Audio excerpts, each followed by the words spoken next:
Now let's talk about the Transformers agenda. AKA, they're putting chemicals in the Energon and trying to turn our bots gay. Are you winning, son? Mostrar tutto il mio cuore che hai acceso. Chiudi dentro me la luce che hai incontrato per strada.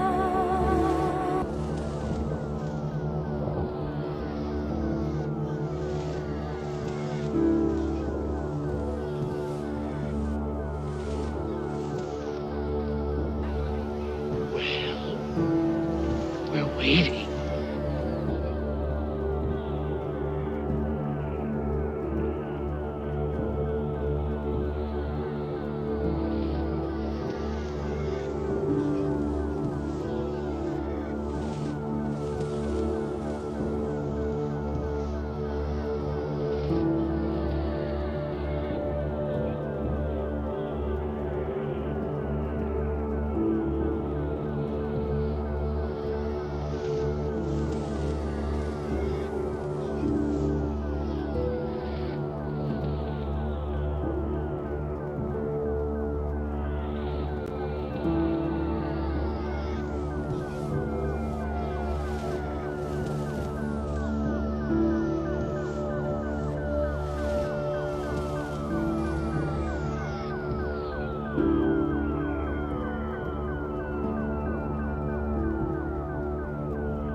Fine. I'm okay with the events that are unfolding currently. That's okay. Things are gonna be okay. Remember this is what happens when you choke, you understand?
I went into the stream and said, "You are a coward in a mask. Send me a link right now." I said it multiple times. And he's literally fucking just reading articles from Bounding into Comics and shit. He doesn't add anything. He just, reads an article and then makes fucking like memes from 2015 or whatever. Yeah, it's and that's the thing. He will never show his fucking face because he is a goddamn coward who loves cum. Why didn't you show the part where you were caught in the lie? Also, Eric, let me know when we can schedule. Which lie are we talking about, Hypnotic? Which lie? Because it's a long live stream, and I don't got a lot of time. This. What a fucking pathetic bitch who loves cum. You love cum, dude. You need to on your channel. That's on your channel. That's on your channel. Fucking love some cum, Hypnotic. That's on your channel. Jimmy, at least be in my channel, Hypnotic. at least come to fucking my channel. I love Dane, but you come to my He's channel. scared. He's scared of you, man. They're all fucking scared of you. Like, honestly, it's. Hey, leave your cum fetishes to yourself. Oh, you want to be on the channel? I see. You're welcome to be on right now, man. Fucking man up, dude. Hold on. Let me do this. Man up right now. I'm very curious. What the fuck are you doing you're so busy? If you can't fucking get on right now, you're just a scared bitch. Are you asking to come on now? No, he said it's got to be scheduled. Okay, all right. So we won't do it now. Oh. Okay, so who's ever heard of a movie called Soul Man?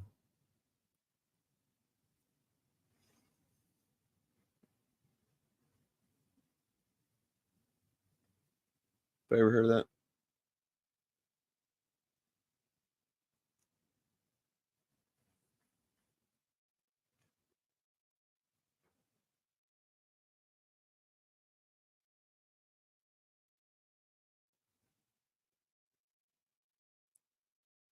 Oh no, Bob, come on, man. We're gonna look at this video that I happened upon right before the stream.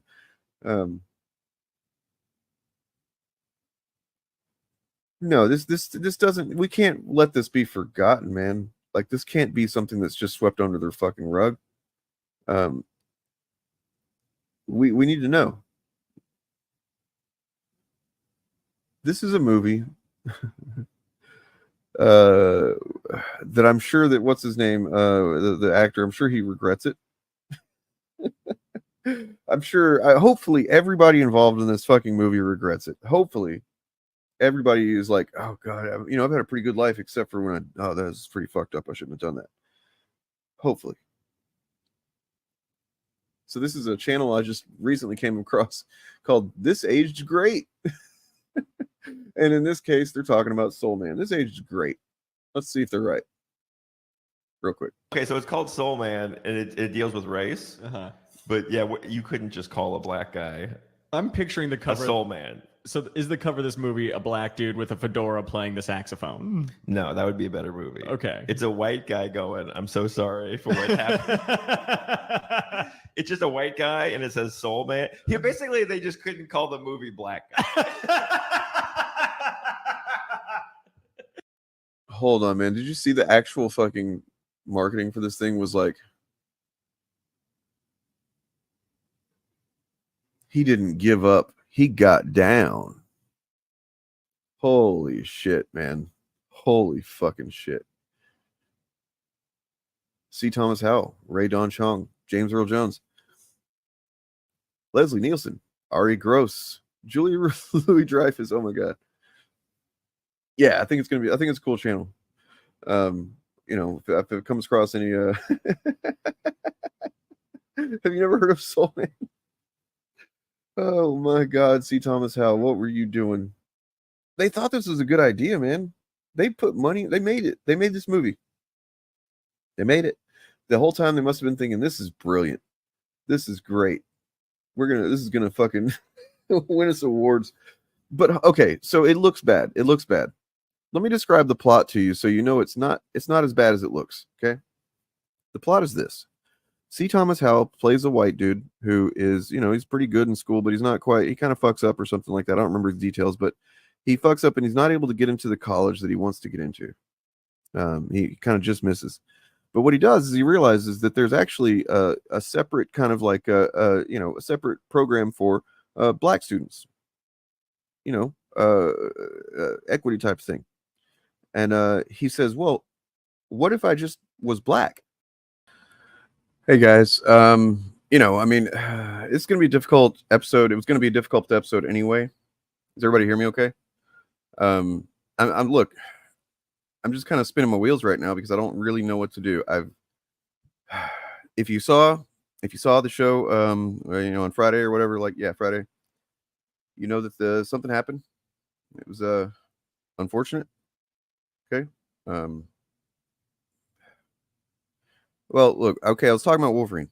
It's the year of talking about Wolverine, and I was getting a little cocky, but talking about Wolverine, how popular he is. Like, show me anybody who doesn't like Wolverine, present that motherfucker or something like that. Turns out there was a We had a defector. We had a traitor among us this whole time. Morgan, GM Morgan, co-host of this very show. And I thought we were friends. Said, Wolverine sucks. To which I think you would all agree that I appropriately responded by firing Morgan from this very podcast. I think that's the appropriate response. You all, I'm sure, agree with me. So that's where we're at. We got Bob of the old ways. I haven't like extended him an offer or anything yet. He just kind of keeps coming around. And look, we like Bob. Bob's great. But we're worried. I'm worried. I was worried that if I offer him a position on this podcast and he's going to want money or something, or like some kind of basic respect or some shit, and I'm not going to do it. Because as you can tell, if you just disagree with me on like something as trivial as a fucking comic book character, I will fire you. That's just how I roll. So, we'll have to kind of ease him in and see how long he's willing to take the abuse. But nonetheless, we're going to get started in here in just a moment. Got a couple more things to do to set up here. We are going to be talking about Pedocon theory. Sorry, did I say theory? It's a fact. Talking about Pedocon fact. They're not like us, okay? And we're going to back that up. It's going to be kind of an intense one. It's going to be. We're not going to get into details, by the way. Like, we're not going to be talking specific details about what certain fucking pedocons have done, like the details, because fuck that. However, it's just an upsetting thing to talk about in general. And we'll have to try and like maybe stop and tell jokes in between or something like that in every few minutes, just to intermittently catch our breath and not be mired in nasty fucking humans. All right. Oh, by the way, we are gonna talk about some Democrats or whatever too. That like, it's not like it's just 100% of people who do this kind of shit are Republicans or conservatives, but it's odd that most of them are. Anyway, I'm not gonna make you watch the Soul Man thing anymore. Here's this, and then we're gonna get started. We're gonna be real about it. I don't think this is really about. This is just happens to be the ideology that I think makes the most sense. I think that this comes from at the foundational level of whether a person is someone who is the combination of several things. I think, like, are you someone who is self-aware? You're able to understand, your own thought processes and how that the things that you say and do affect other people. Do you understand systemic effects, or do you think things happen in isolation? Do you understand patterns, or do you think things happen in isolation? Those kind of all stack up to decide to usually will be like someone's a conservative or a more liberal or progressive minded person if you were and so it has to do, I think, with how people are raised in like our emotional development as well as our education. These things that just kind of make up a person. Conservatism being the one that's so susceptible to conspiracy minded bullshit and to hatred and violence, because say what you want about fucking Antifa or whatever, but you can look at the statistics. Conservatism, white nationalism has been the fucking leading cause of domestic terrorism in the last 20 years.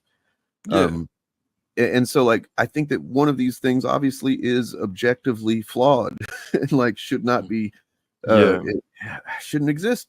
I'm not saying that conservatives need to not exist. I'm saying that we need to get to a point where we can find a way to get people to engage with ideas better and to fucking raise their kids better and break cycles and shit like that. I don't know. If you're on his campaign, and I know you are certainly not, I'm not making any implication of that, but what is the logic behind this, going to a McDonald's? We know the guy likes Big Macs and filet of fish, and he's used the word love to describe the way he feels about the food there before. But what's this about? There's no logic to it. It's a stunt. He has not put forth an economic agenda. He, as you know, appears to be not well, and he's engaged in some really bizarre types of activities during this campaign. So this is just another one of those stunts that he will continue on through the campaign. And I think that we need to really focus on making sure that he is not elected, of course, because he is a threat to our democracy, but also the Harris loss agenda is about the economy, reducing the cost of living, reducing the cost of prescription drugs, reducing the cost of housing, and making life better for everyone. And that's what we have to focus on and make sure we get every voter to the polls and make sure that the voters vote for the future, not taking the country backwards, as you see that.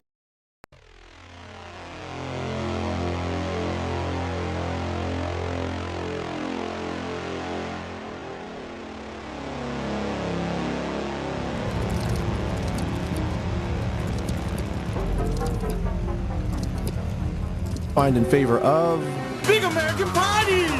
Yay! Everybody disco dancing. Lots of fun. Good time for all. I'm having very good time. Robot dancing? Oh no! Police!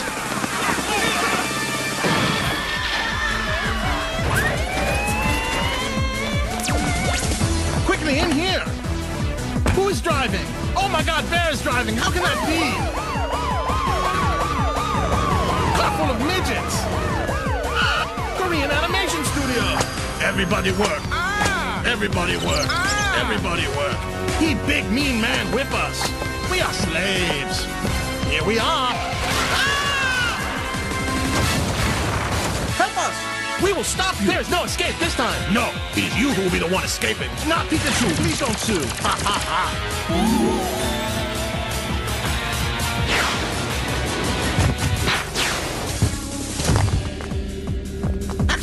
Judge Reinhold!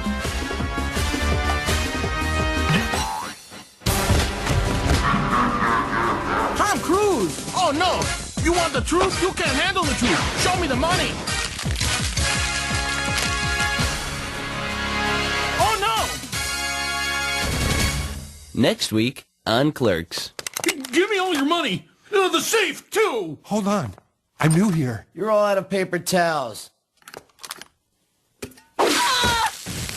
Awesome! Totally awesome! Way to go, Hamilton! Well, that's it. I'm gonna sue you for $10 million. Me too!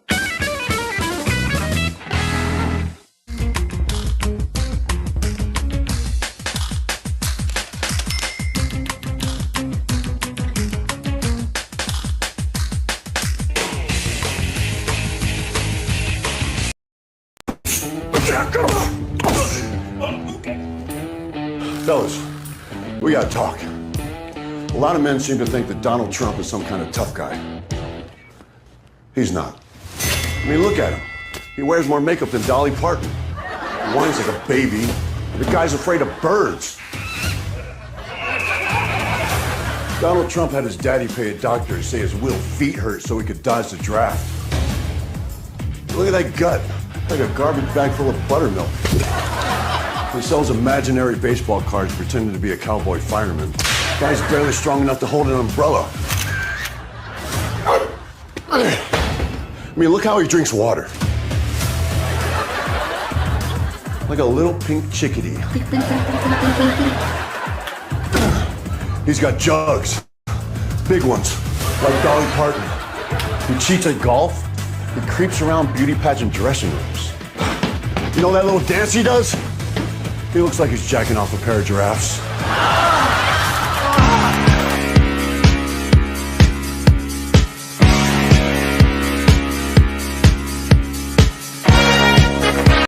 The only way that you can really stop this kind of thing is to arouse public opinion. It's very upsetting. It has a bad moral effect. Forced adversity.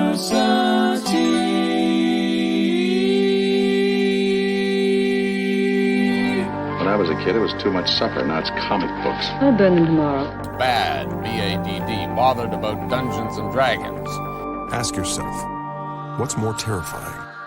Fear or the frightened? I think there ought to be a law against them. Tonight I'm going to show you why. Hello, everybody, and welcome to, Forced Adversity Podcast. Decided that maybe it's not a good idea to call it Fapcast for this episode. Just this episode, or any other one with similar subject matter. Yeah, it's going to be pretty heavy a little bit later on. Just in terms of the not even, yes, like the subject matter is obviously should be to any decent person upsetting. But like then also just like the meta context of like, look how many of these motherfuckers do this. Look how many institutions there are that like are known for this and known for protecting people within this institution. It's just like, it's kind of a bummer, man. Like what's wrong with people, right? All right. Welcome. This is Actual Fandom. On Sundays, we do this show called the Forced Adversity Podcast. On the show, what we do is we take a look at historical, sometimes very current fucking deus examples of cultural phenomenon or just types of expression or something like that. It ranges that get some kind of reaction from certain folks who they react a little bit overboard, to say the least. Broadly, these are generally moral panics, but we cover things that aren't specifically just a moral panic per se as well. So if you're new, that's what that is. And I'm kind of, once again, just vamping, spinning my wheels, man. Spinning my wheels. See, we got some folks here. His workers. Oh, you're talking about the McDonald's thing? Yeah. Like, dude, worst episode of Undercover Boss. Yeah, nobody recognized him at all. Oh yeah, I'm gonna bring on Bob of the Old Ways. Hopefully he doesn't have a problem with Wolverine, because you know what happens to people around here that have problems with Wolverine. All right. Hey. How do you feel about Wolverine? I like him. Okay, good answer. I like that. Sorry, I don't mean to laugh at Morgan like that, but Morgan knew not to fuck around with certain topics, and that was the one that just like, How long's Morgan been the co-host of this Forced Adversity podcast? So this is literally like, I've never done an episode without Morgan, unless it was like I think I did a couple that was like, this is kind of a forced adversity. But yeah, no, official episode, this is the first one without Morgan yet. Well, she should have known better. Right. I agree. But I mean, look, I guess maybe I should have known better, right? Like who am I getting into bed with, so to speak? Who am I asking to host my podcast with me? I could have sworn we had multiple conversations about Wolverine before, and this never came up. That should be the first question on the application. Who is your favorite superhero, and why is it Wolverine? Right. Yeah, I agree. That's you know what, man. You keep that up, but you might have a no paying job offer pretty soon. I can finally achieve my final form, which is what? Wolverine, of course. Oh, okay, gotcha. Yeah. Okay, fair enough. Yeah, that Batista thing is pretty funny. We were talking about it in the Discord server. I doubt that's going to move the needle on any of his supporters, but it is funny, and it's important to make fun of fascists. It's really, really important actually to make fun of fascists. Yes, it is, and it's really awesome that Dave Batista is the guy doing it. He is what we all wished The Rock would become. Kind of, yeah. The Rock's become a little bit of he's a little stiff, a little bit more career obsessed, to where he's just like plays a very specific lane of trying to keep it clean and a certain image and stuff. Well, he's doing the enlightened centrist thing this year. Yeah. He said, I'm not endorsing either party, which means he's going to vote for Trump, by the way. Right. And Batista's like has no fucks to give, and it's like, a better actor anyway. So damn. Yeah, we know what we got some stuff. We got plenty of things to cover today. We're actually going to cover the title of the episode will be kind of the last thing we do, just because once we go there, it's going to be a hell of our own maker of pedophile thinking. It'll be a nice palate cleanser to end the show with. yeah, we'll do that for sure. So, but first, we got a few other things. So, like, for example, wait, what did we say we're going to talk about? See, this is what Morgan's always good for this stuff. God damn it, Morgan. Let's consult the Discord.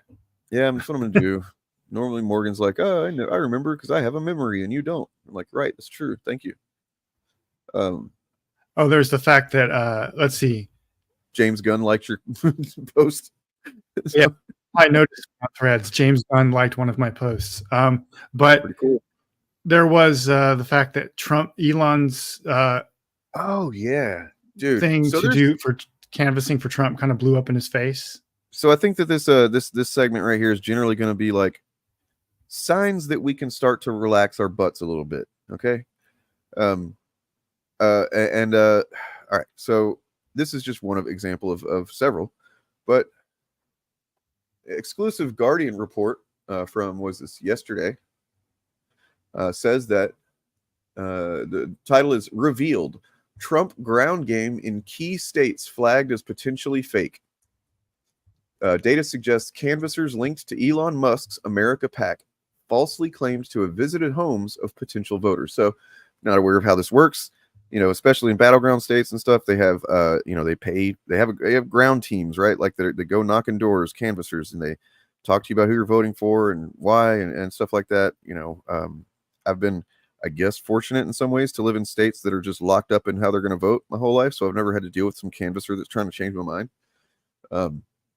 But yeah, this is pretty funny because not only because it potentially could screw Trump pretty bad, but it also has to do with Musk being a stupid bastard too. Yeah. So Donald Trump's campaign may be failing to reach thousands of voters that they hope to turn out in Arizona and Nevada, with roughly a quarter of door knocks done by America PAC flagged by its canvassing app as potentially fraudulent, according to leaked data. And people familiar with matters. So this is double confirmed through leaked data and with people that are, I guess, involved. Potentially fake door knocks, when canvassers falsely claim to have visited a home, could present a serious setback for Trump as he and Kamala Harris remain even in the polls with fewer than 20 days to an election. Trump campaign earlier this year outsourced the bulk of its ground game to America PAC, the political action committee founded by Elon Musk, betting that spending millions to turn out Trump supporters, especially those who don't typically vote, would boost returns. Yeah, that would be, I guess, a pretty decently smart idea. But what isn't is fucking having Elon Musk's stupid super PAC, because it's like they hired a bunch of canvassers that have no dog in the fight, essentially, and probably many of them are actively against Trump. You know what I mean? Yeah, that's what I was going to say. I bet this was just like a bunch of heroes who decided they were going to throw a monkey wrench in Elon's. Like, what are we doing this week, boss? Plans. We're gonna go knocking doors for the Trump campaign. What? Like, okay, yeah, we're gonna knock so many doors, boss. And when I was a younger guy, I got paid, probably not nearly enough money, but it was cash at the end of the day to go do some, like door knocking and not political stuff, something else. I don't remember what it was, but yeah, it was pretty easy to get away with not necessarily knocking on every door that you got paid to knock on. Yeah, I was going to say I've done political canvassing of all sorts and for many years that was my actual career, and it is really easy to just fuck off at work and not knock any doors just to get paid. Now for they have apps that not only do you have to log what you do, but they track you where you are in relation to the address that you're supposed to have knocked at. Yeah. That's how they know this, because these apps, they logged lots of unusual survey logs. The Campaign Sidekick canvassing app is what it's called. The Arizona data shows that out of 35,692 doors hit by 442 canvassers working for Blitz Canvassing on Wednesday, 8,511 doors were flagged under the unusual survey logs. And basically this means that they logged that they had knocked on the door at least 100 feet away from the actual address. And which surely they train you not to do that. If you actually knocking on the door, they're going to train you. Don't go further than 100 feet before you log that shit, right? Yeah. Yeah, and I was going to say that I immediately saw the way to game that system would just be to go to the address, but not actually knock on the door. Yeah, if you were really committed, but it depends on if you're doing it for the reason of like you're a hero or if you're just lazy, though. Yeah, either way, it's the same effect. Yeah, but depends if you want to keep that job, I guess, is really what it's about. Yeah, but yeah, it's pretty funny, and these are battleground states, and if you remember the numbers of recent presidential elections, they do get pretty close, man, and it would be pretty goddamn funny if there was just this number or whatever, or however many, you know what I'm saying? Like, yeah, I mean, Trump's ground game this election sucks anyway. He barely has, I think I read an article the other day comparing the number of staffers each campaign has, and I think Trump's only has like 11 permanent staffers. Oh god. And Harris's has hundreds. I remember Charlie Kirk months ago actually was just like kind of panicking on in a video saying like, look guys, it's not a good sign that and this is when Biden was still running, right? They were like, Biden's got campaign offices in, virtually every major city and stuff. And then like Trump just didn't at that point. And it's like, dude, what you knew you were going to run for president this whole time. Like, what have you been doing? Well, he's not relying on the election. He's relying on his backup plan to steal the election. True. And he's outsourced a lot of his ground game to not just to Musk, but to Charlie Kirk specifically, while also embezzling a ton of money from the GOP through his one of his relatives that he appointed as the head of the GOP now, I think. And basically the GOP is out of money, almost literally out of money. It's all been funneled into Trump's personal accounts for his legal defense. And he keeps canceling media appearances and spacing out on stage. I'm beginning to doubt that he's actually going to live to see election day at this point. I mean, what's scarier is that his body doesn't die and he just continues to deteriorate mentally. And yeah. Look, I'm not all for fat shaming or anything, but like his gut looking like a sack full of buttermilk is pretty funny. Well, I mean, if Biden had spaced out on stage for 35 minutes and just stood around looking confused, listening to music, he would be out of the race the next day. Oh yeah, that pretty much within a week or so, right? Yeah. I mean, that didn't happen. Nothing like that happened with Biden, but when he was running, had that happened, if Harris did that, she would be out of the race. That does bring up a good point, because when it comes to differences between the two sides that are just so much the same, according to some dipshits, they're basically the same thing. One side tends to be accountable for things and make changes as needed. Other side doesn't. Yeah. Well, the media, that's going to come up later, is what I'm saying. It's going to come up later. But the media would treat them completely differently too. Like if Harris had a 35-minute brain fart like that, the media, then the next, like the millisecond after that happened, and probably while it was happening, would start spinning the narrative about how she's lost her mind, she's crazy, she's unfit for office. Yeah. And with Trump, it's just like, meh. Nope. I mean, like that would be like if he, somebody asked him at a campaign event or something, just like, hey man, what would you say to like the victims' families, victims of mass shootings families, about your gun policy, right? Like there's a nuanced answer to give there while still holding your ground, even if you're, a Republican, I think. There's something you can say there that wouldn't be completely fucking heartless and just almost evil, really. There's something you could, if you were a halfway decent politician, you could phrase it in a way that wouldn't completely sound callous. And with that in mind. With respect, could you explain your gun control policy to the parents of the victims of school shootings? I could. We have a Second Amendment and right to bear arms, essentially.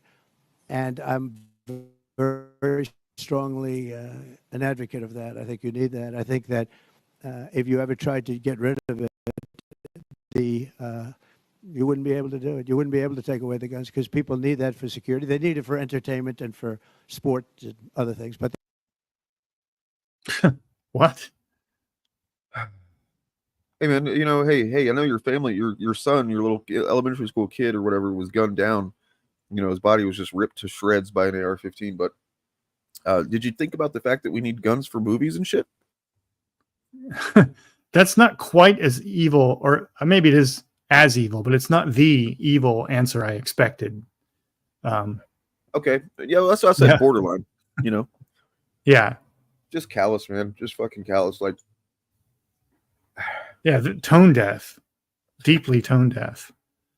Like, I know JD Vance could give a better answer than that. Well, yeah, he could. You're right. Not to say he would, but he's capable of doing so. So what else do we have here? So I said on Twitter earlier that, you know, and these are anecdotes. Anecdotes are anecdotes. They're not proof of anything.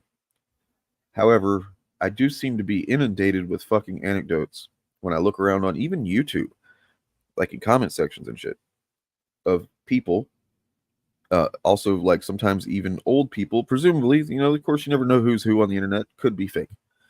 But assuming that at least some of these are real, like older people, people who have voted Republican all their lives, people who voted for Trump even before, who are now like enthusiastically voting Kamala and Democrats down the ticket.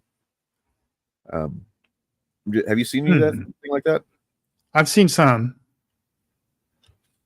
It's you know, it could be like kind of a coordinated thing by the Democrats to make everybody believe that's the case, but I don't know about that. Yeah, I personally feel that Harris and the Democrats are going to outperform the polls in a very surprising way this year. Yeah, I think so too. But I am not counting on it. I'm not counting on it. I'm still prepared for the worst. But yeah, a lot of the data we're getting, because the polls are not reliable data. So a lot of the more reliable data, like early voter, like the party affiliation of early voters and stuff like that, is trending heavily towards a Democratic landslide. But that could all be erased on election day. It could all be erased. It could all be stolen. Yeah. You know, and that's probably the plan. But like, you know, that's, I've been seeing the phrase, vote too big to rig, you know, something like that. Yeah. Which, you know, it's a little bit clunky, but you know, tells the point, I suppose.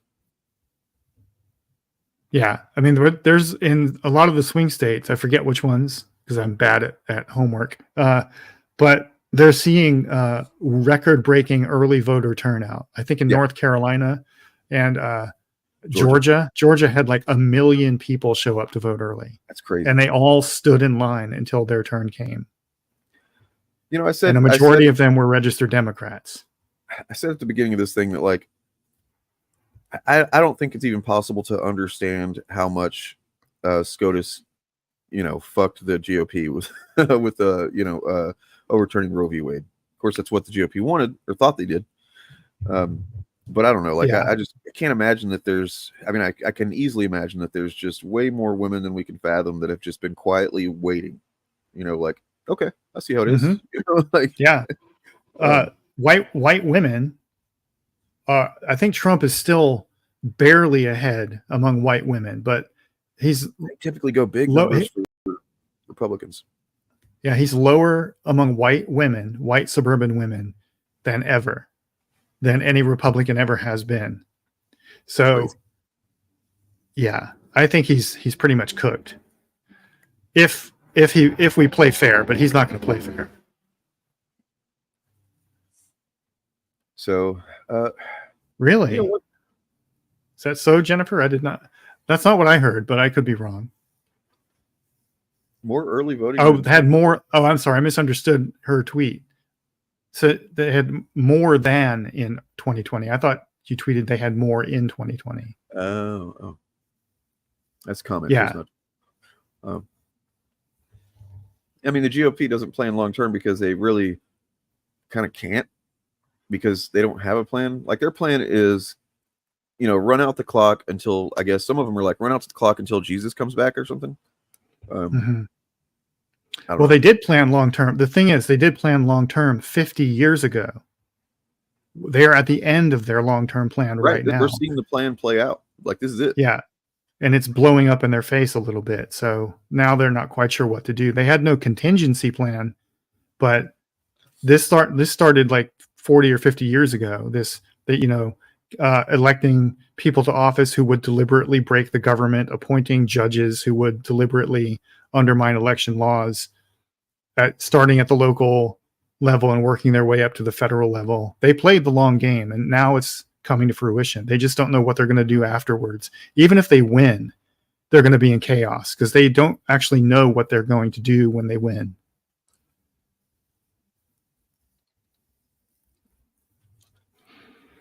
I mean, historically, what they do when they win is they, just gum up the works of government, make it harder for anybody to do anything. And meanwhile, they blame it all on Democrats. Yeah. I think the hurricane in Florida is going to sour a lot of people on Republicans. Yeah. Yeah, because Ron DeSantis, there's no social safety net to speak of in Florida to begin with, and Ron DeSantis passed he signed a lot of laws that passed through the legislature, and also did a lot of executive orders in the past couple of years to eliminate anything Florida did to respond to storms like this. Like, it's illegal in Florida for any government document to use the phrase climate change. And it cascades downward from there. So now they're facing the fact that even the state of Florida, not just the federal government, but the state of Florida has nothing to help them recover from any of this. And there's the whole thing about militias are out hunting FEMA now because of Trump's rhetoric. Jesus fucking Christ, man. And, a lot of the polling data shows that, and opinion polling shows that independent voters, a majority of them, are not going to be voting for Trump because election denialism is radioactive to them. Yeah. And now you're going to have a ton of Republicans, just grassroots, salt of the earth Republican people who aren't members of militias or anything. They're just Republican by default voters in Florida who see Trump telling people to hunt FEMA and whatever, and they're not going to be happy with that. What I've been looking into lately is the concept of the independent undecided voter. And I think a lot of people will think of that and be like, how can somebody be that way? Like, it's kind of a frustrating concept. And the fact is, I think there's not very many of those people at all. I think what elections boil down to is the candidate motivating people to get their asses out and vote, period. And of course, Trump did in 2016. He motivated people. He empowered them. He sold them on the same way, honestly, in some ways, that Obama did in 2008. He sold everybody on, all this big idea shit, how he's going to make everything different. Everything's going to be so much better. All the way things have been, fuck all that. We're going to change it all. Essentially, that you could say that's how both Obama 2008 and Trump 2016 were. Now, granted, Obama, I think, for the most part, genuinely did want to change a lot of things. I just think he was a bit naive about how much he would run into obstruction and the limitations of power of office. I'm skeptical of his motives, but he ran as a populist and governed as a centrist. Yeah, and so point being that, like, that seems to be the best way to get a shitload of people out for, especially a first time candidate. You haven't sold them anything, and then ripped them off yet. You haven't sold them any bad product yet, so to speak. So that's how those guys won. And then, obviously Biden was just like please save us from Trump. Oh, you're doing Biden? Okay, fine. It was like the kind of attitude, I believe. Well, Biden sold himself in 2020. He sold himself to younger voters, especially as a transitional candidate. As basically his basic message was, I want to be the last boomer president. And his whole pitch was, I'm a placeholder and when I'm in power, I'm going to lift up the voices of much younger people from like Generation X and millennials and groom them to take the reins of power. And he did a lot of that. He did do a lot of that, but then when it came time to run for re-election, he refused to step aside.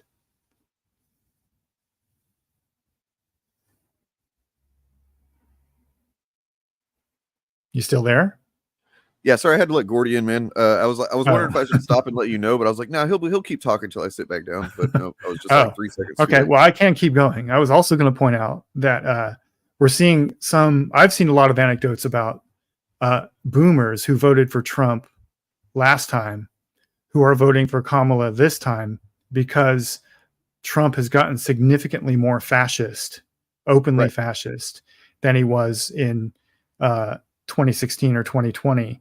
And none of them have said this out loud, but the subtext of what a lot of them I've seen in interviews have said is that their parents, their dads, boomers' parents fought in World War II, and their dads fought the fascists in Europe, and oh man, they're now wondering, like, was my dad wrong?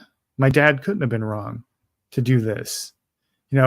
So a lot of them are like of the sentiment that our country sacrificed a lot of blood and treasure in Europe to fight fascism, to fight people who talk like Trump is talking now. So, I mean, I saw a video of a whole community of retired people, of retired boomers in Florida who are canvassing for Kamala Harris, and all of them voted for. We're about to look at about this, but like Crawling Chaos, I have not seen the Democrats telling any, naturalized or citizens that Trump's coming for them. Is that Trump has said he's coming for them? So like this is like based on like 3 levels of like, I don't know what this means, where this is coming from, kind of thing. I mean, Trump has openly said that he's going to deport 10 million people, and they're not. I'll just say this: Latinos who were born in the U.S. are citizens, obviously, but that won't matter. They will kick you out anyway, and they're probably going to come for the dreamers first, and then Now, do I think that something like this would actually motivate them to either not vote or when they were going to before, or they actually even go vote for Trump? No, I don't think that would have that effect to any degree that would matter. Some left-winger YouTuber, are you sure? Well, who was it? Give us a name. Give us a name. So here's this. I watched it on Shillcast the other day, but here it is again. It's pretty quick. Views on the election. Well, I ain't gonna vote for a criminal. Well, what he did in January the 6th, and the way he could have did something, man. They was beating on them cops down there. There's your other Democrat. Hi, come join us. She's a CNN reporter, and she wants some Democrats in Brentwood County, and she can't find one. I told her I knew a couple. She said, please call, please, and she wouldn't quit. Thank you. I have voted Republican, Yeah, I vote for the man. I don't vote for their party. So what are your thoughts on the election? What are my thoughts on what? On the election. Ain't much to think about it. Well, who are you going to vote for? The right person. Well, who do you think the right person I'm is? going to be Donald Trump. Okay, tell me why. Last time you saw him talking, did you watch his lips? Uh-huh. Were they moving? Uh-huh. He's lying. All right, well, so Mr. Wilson here was telling us that January 6th was a big... I love whenever old people, they have like they do a saying like that, one of those phrases, those sayings that everybody's heard before, but they act like they're the first one to say it. You know what I mean? Yeah. He's like, oh, you see, was his lips moving? He was lying. Like, yeah, I'm pretty clever, huh? And it's like, all right, yeah, man, sure. Yeah. But no, I mean, he's not wrong. No, he's not wrong. These guys are based as fuck. I mean, it's good to know that there are people who are just exactly like, not the kind of person that you would expect to be, and this goes to show, if you have the preconceived notions that I do, and I'm someone from the South, so I mean, there's very good reason for me to assume somebody like these guys would be just straight up Trumpers. But I mean, yeah, it's good to have those that expectation subverted sometimes. Yeah, it was clever when they came up with it 60 years ago. Like that phrase was all the rage in 1947 or some shit. The Bulwark. Okay, I think I've heard of that guy. Mike Madrid, huh? The Bulwark is not a left-wing YouTuber. They are Republicans who are just anti-Trump. The Bulwark are conservatives. Did you think just because somebody's anti-Trump that they're a leftist? What do you think a leftist is, Crawling Chaos? Do we need to go over it? We don't have time. I mean, we might. I mean, we need their votes for sure. Anti-Trump conservatives, we need their votes, and we welcome their votes. But they are not leftist just because they're against Trump. Yeah. So one of my long-term worries about the Democratic Party, actually, and about the way that Harris is courting anti-Trump Republicans is that it will normalize even more conservative policies among Democrats than we have right now. And I think that's the wrong direction to be going in. So let's see. Came across a couple of things, a couple of videos. If I can find what the hell I did with them. Oh yeah, here we go.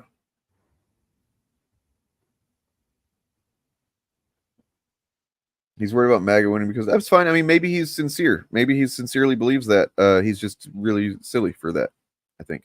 Because even if, and I don't even think it's really reasonable to assume that would be happening on enough of a level to, sway an election, right? Or to make all the difference. I think there's going to be enough going against MAGA in this one that it would offset that anyway. Yeah.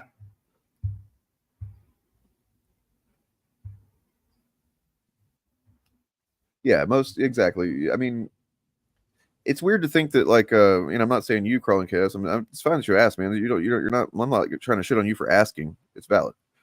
It's weird for a guy to get in a YouTube video and make that claim, though. I think that, like, being offended for people, like, where did he get that from, right? And as the people are pointing out here, blood is Latinos in the community, or in communities with undocumented people. I mean, yeah, the business community is all. Yes. Trump's losing support among the business community too, because especially the like agricultural sector, because they rely on undocumented migrant labor. When I took a bus, I took a Greyhound bus from Texas to Wisconsin over. Oh shit! Sorry, my microphone just fell. I took a Greyhound bus from Texas to Wisconsin over a decade ago, and I ended up sitting next to a couple of different migrants that were from Mexico, going up north to, basically just tend farms and like do the harvest or whatever. And especially one of them was really difficult to talk to because he spoke almost like no English. But both of them, eventually I got the story out of them about, like, or they explained it to me. They were happy to, that they do this every year. And they go back and they, spend most of the year with their family.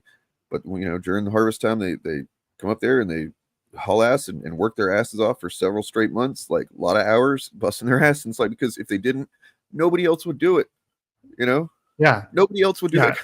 Like, and they come up here on workers' visas and do that. And some of them overstay their visas, sometimes unintentionally, because they don't actually know when the visa expires.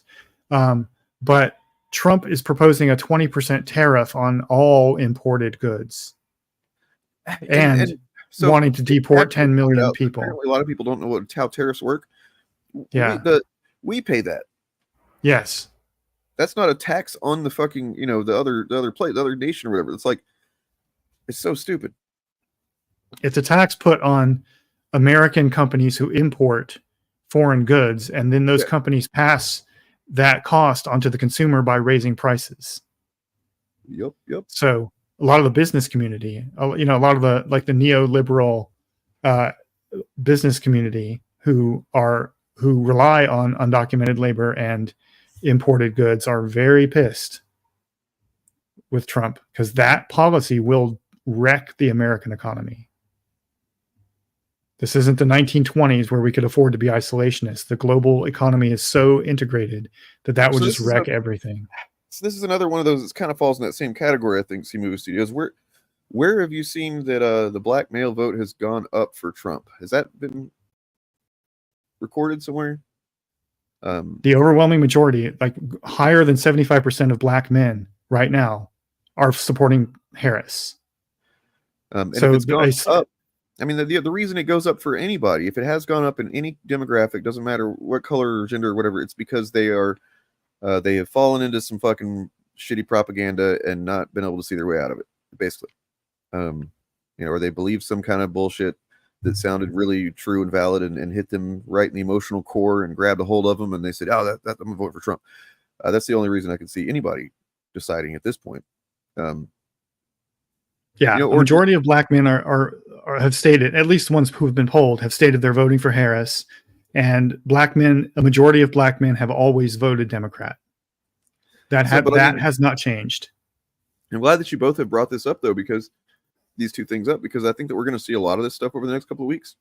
These types of narratives and claims that are just like, oh, what about this, kind of thing. And notice, both of these are along racial lines as well. Yeah. Well, it's possible for both to be true. It's possible for more black men to be voting for Trump, but it won't be enough to switch the black vote to Trump. Yeah, it's a social media take for sure. That's what I was going to say about Mike Madrid is like, man, he's a, no offense to me or you, but he's a YouTuber. Like, you got to look out for YouTubers that just have a hot take to say, like, because you kind of do always have to have some kind of like, angle to get views on stuff. Like, I mean, I do it, we do it. With just the difference is we try to do it based on factual information. And I don't know. There are YouTubers out there that will constantly just make some kind of random ass claim, like the chuds that we often talk about around here. But yeah, there's a lot of Russian stooges floating around YouTube. No, man, not all of them are. No, I don't think you did that, man. Calm down, relax. I'm literally thinking. I'm not like trying to shit on you. I appreciate that you felt that you could ask that question. Yeah, and you're right to worry. We should all be worried. That's a totally valid reaction, but we have to temper our worry with optimism too. Yeah. Okay. Well, so I don't have any friends that would vote red, and that's because I am very particular about who I keep company with, and have made. My life has gotten so much better in the last decade or so since I started being much more picky about who I make friends with. Mm-hmm. I used to just like, if somebody was kind of fun to be around or they're kind of cool to me or whatever, it's like, sure, we'll be friends. And then, several times over the course of my life, it turned out that person was a shithead because we shared almost no values or moral system or anything like that. And now I'm much more particular. Generally, where I start any relationship from, friendship, girlfriend, whatever, does this person have a pretty well developed emotional intelligence, emotional maturity, right? Like, are they self-aware? Do they understand? Have they worked through some level of their trauma? Because a lot of people got trauma and they don't fucking work on it. They don't deal with it. They don't acknowledge it, and it makes them toxic and volatile. Because I used to be that too. But basically, if you're those things, there's a pretty goddamn good chance that you're not going to be voting red. Like, if you've worked through that stuff, if you're a self-aware person, you give a shit about your effect on other people, and you have some level of understanding of you have an empathy, basically, then you're probably not going to be voting red. And also, I don't like people that traffic in misinformation. And whether it's, politics or whatever it is, I don't like untrue things. And if somebody says a lot of untrue shit, I'm not going to be friends with them. So that's another one that kind of like acts as a natural filter to people that might vote red. You know what I mean? Yeah. I have many family members who no longer speak to me because I vote Democrat. And that was their choice, not mine. Okay, well, I'll put it this way. I do have family members that I have cut off. In particular, one that is a big one, and it's my dad. But I didn't cut him off because he votes for Democrats. I didn't cut him off for that. It's not just like my dad's voted Democrat, Republican or Democrat back and forth, but then whenever it came to Trump, he changed. And he's kind of my test study for Trump since this happened, because my dad is he's a Texas guy, never really left Texas, always was a blue collar, hardworking guy and stuff, but he used to tell racist jokes. He used to say the N-word sometimes and stuff like that. But he wasn't like the kind, like, he would never have harmed anybody, like physically, or even said those kind of things to anybody. You know what I mean? Like, that's just kind of honestly a really common thing in the South to have those kind of attitudes. But he would still be friendly to a black guy or whatever, right? He worked with lots of Mexican guys. But when Trump came along, something fucking changed. And he was no longer just saying these things that he would sometimes say as like thinking he was being funny or a joke or whatever. And we would go, "Oh, Dad, stop that shit." No, he was now openly being hostile and antagonistic of, just anybody that he felt like was not a Trump supporter, I guess.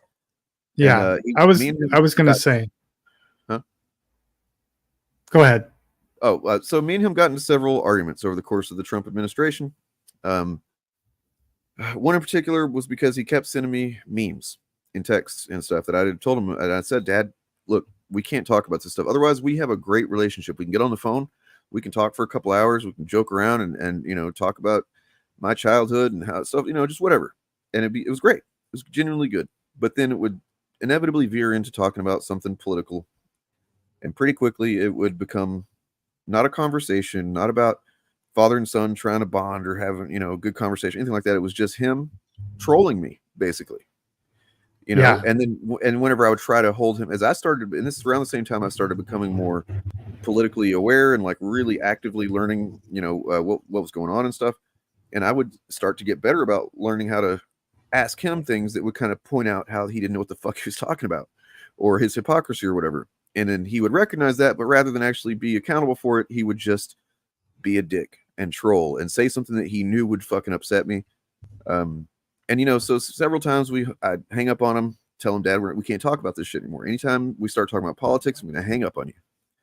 He kept doing it, and I cut him off. There was about a year there where we didn't talk because of that. Then once Trump lost and Biden was in, he seemed to calm down a bit, and that was cool. I was glad to see that or hear that. Keep in mind we live 2,000 something miles away from each other, but I was very happy with that because he's old. I don't have a mom anymore, and I really hate the idea of, you know, the last time I talked to my dad being something like that, right? And yeah, so I'm in something the same situation with my mom at the moment. Well, let me finish telling you about how this shook out with my dad because it's not good. So he has a child that is trans. And he just refused to use that's the proper pronoun for this kid, his pronouns, which is he, him, his, and use the name that he has chosen, right? He would only call him his granddaughter and call him by his former pronouns and stuff. And I was trying to tell him that, like, and basically he got cut off. The grandkid cut him off, and he didn't understand why.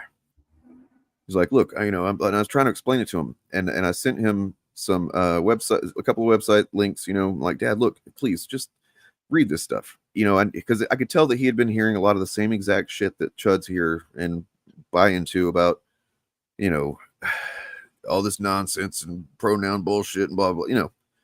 And I sent him some information. He refused to just read it. I was like, Dad, please don't tell me that you are so far gone right now that you can't, for your grandchild's sake, just read this one article, read it. And it was actually a really fucking comprehensive kind of explainer for people that didn't understand trans stuff. I think it might have been from I don't know if it was from some medical website that was like pro-trans because medicine is pro-trans. And he just wouldn't do it. And I was like, Dad, I'm going to have to cut you off. I can't fucking be friendly with somebody that's going to be, he was saying some pretty gross shit at the time. So yeah, I told him, I sent him the thing and I said, Dad, please, if you can read this, I hope you can. If not, sorry. And he said something else shitty and I just fucking blocked him. And that was, I think, around November. It's been almost a year now. So that sucks, man. Yeah. But I'm in sort of the same boat with my mom. I haven't cut her off or anything, but we can't talk about politics anymore. We used to talk about politics all the time. And it was really weird because she raised me along with my dad, who's no longer with us. You know, they made sure that my brother and I, when we were kids, had access to the writings of Malcolm X and Martin Luther King, to Gloria Steinem, you know, to all the great progressive icons of their generation. And those books were on our shelves and we were encouraged to read them. And right up until Trump got elected, my mom was like a JFK Democrat. And now she's like totally drinking the Kool-Aid. And I don't know what caused it, right? Like, has she always been this and just was afraid to be open about it? Or maybe on some level, but I think there is some truth to people get more conservative as they get older, especially if they aren't mindful of it, right? Mm-hmm. Like, if you're just somebody who doesn't really pay attention to where you're at on the ideological spectrum and you just age and you get comfortable, and then you got your property and you got your life that you're used to having. It makes sense to me that you would kind of be a little bit more fear oriented, a little bit more like, somebody's going to take my stuff. Because I mean, the studies have shown that that's generally what conservative mind is somebody that's more afraid of just everything. I don't know. Yeah, but I said something to my mother a couple weeks ago that I think might have sunk in, because she was trying to convince me that Trump is awesome again. And what I told her was, Mom, Trump is the opposite of everything you taught me to be. He is the opposite of the man you raised me to be, and I don't understand what you see in him. And that made her stop and think. So there may be hope for her. Yeah. But in terms of the general question, would I unfriend someone who voted red? I would say, in principle, I would unvote someone who voted, or I would unfriend anyone who voted for Trump. Oh yeah. You can vote red sure. and not be a Trump supporter. If you voted for him in previous elections, 2020, I'd probably side eye it, and I'd maybe want to, feel you out a little bit. But 2016, absolutely, you get a pass on that. Like, I think he snowed a lot of decent people in 2016. Yeah, he snowed a lot of people, but at this point, it should be obvious to anyone with a functioning moral compass that people who openly support Trump are either racists or racism is not a deal breaker for them. They're such opportunists that they're fine with racism and harm that comes to people. Yeah. And a lot of Republicans have noticed this, which is why they're supporting Harris. So the only Trump voters left, as far as I can tell, are just fascists. And we should be very much about saying that. There's a frightening amount of those that exist too. But yeah, I mean, it's unfortunate, and I because do look, I hope I'm able to talk to my dad and have my dad back, basically, because I feel like he was kind of stolen from me a little bit in a weird way. Like, but people who support Trump are in favor of policies that hurt people I personally know and care about. Well, okay, so you can't unfriend your dad, Jennifer. I get that. Let me explain to you why it is that I felt the need, or I literally felt it was in my mental health's interest to do this. Because I did a lot of trauma therapy, as many of you heard me talk about a bunch, I'm sure. And part of that was about my dad and my stepmom. Now, he wasn't wasn't abusive. He was just kind of passive about my stepmom being abusive. And I had to work through that shit. And I've forgiven him, and I've, moved on from that stuff. And I was really happy to be able to have a relationship post, he'd calmed down and chilled out. So my stepmom had too. Like, me and her made amends and shit. So that was all cool. But like, whenever he would start getting that way, where he's trolling me, and he would, he knows, I'm his son. He knows how to fucking push my buttons. It would literally fucking trigger me to those old states of mind. Being a fucking kid that just, his dad's being either shithead or whatever. And I would have fucking panic attacks, because that was how my trauma was expressing itself at the time, was just like severe fucking panic attacks. And I literally had to. I was in the middle of doing trauma therapy, on like pretty intensive therapy and shit. And I was just cutting out anything that was bad for me, essentially. And that was the hard thing, was realizing that my dad was one of those things. Now, sometimes you have to cut someone out, and it's even worse than having to cut out a father or a parent. Sometimes, all right, guys, bear with me. Sometimes you start a podcast, and you've got somebody, somebody that just seems like they get it, right? It's like, and you're thinking, if I was going to have a co-host for this podcast, I think this person would fucking get it. I think they'd be great for it. And then you do it, you pull the trigger, you make it happen. And for 2 beautiful years, it's a wonderful thing. You're right. You were absolutely right. Until the day that you find out that they think Wolverine sucks. And I look, holy shit. It's, oh my God. What are you doing here? What are you doing? What? What I am doing here is come to tell you all the truth. Of what? That a man who is picked second fiddle to Scott Summers is no man. Oh, what the fuck? You showing up here to start shit as if this wasn't a He is different. and worse Worse than a wimp, he is Canadian. Oh God! Well, You're lucky you're in a different geographical location, Morgan. 'Cause I've got my folding chair right here, and it's got your name all over it. I didn't have time to actually cut a promo like I really wanted to. I was imagining it though, and it was pretty funny in my mind. Like, yeah, all right, listen here, Morgan. No, Morgan's anti-Canadian bias is really funny. Yeah, I agree. I mean, I'm with you on that one. I Well, can't even Wolverine argue. is a good Canadian. Okay, the other ones we the one can't good. trust, but Wolverine can be trusted. Well, I mean, you notice that he doesn't spend a lot of time there. He kind of came to America and he's like, oh shit, it's way better. Nothing, McLeod. Not a single thing. Not a thing. Rumors of my demise are, I mean, not greatly exaggerated, but I mean, a little hyperbole. I'll just point out that it's far easier for Canadians to infiltrate American society than any other kind of foreigner, because you already look like us, you already sound like us. Well, except for their beady eyes and flapping heads. Yeah. Other than that, some South Park jokes are just too good to leave behind. I'm sorry, but that was classic in my mind. Counterpoint. I mean, Canadians don't even have a culture of their own. When's the last time you heard someone say, honey, let's go out and have some Canadian food tonight? No, that doesn't happen. They take things that already exist and call it something else. Like they take ham and go, this is Canadian bacon.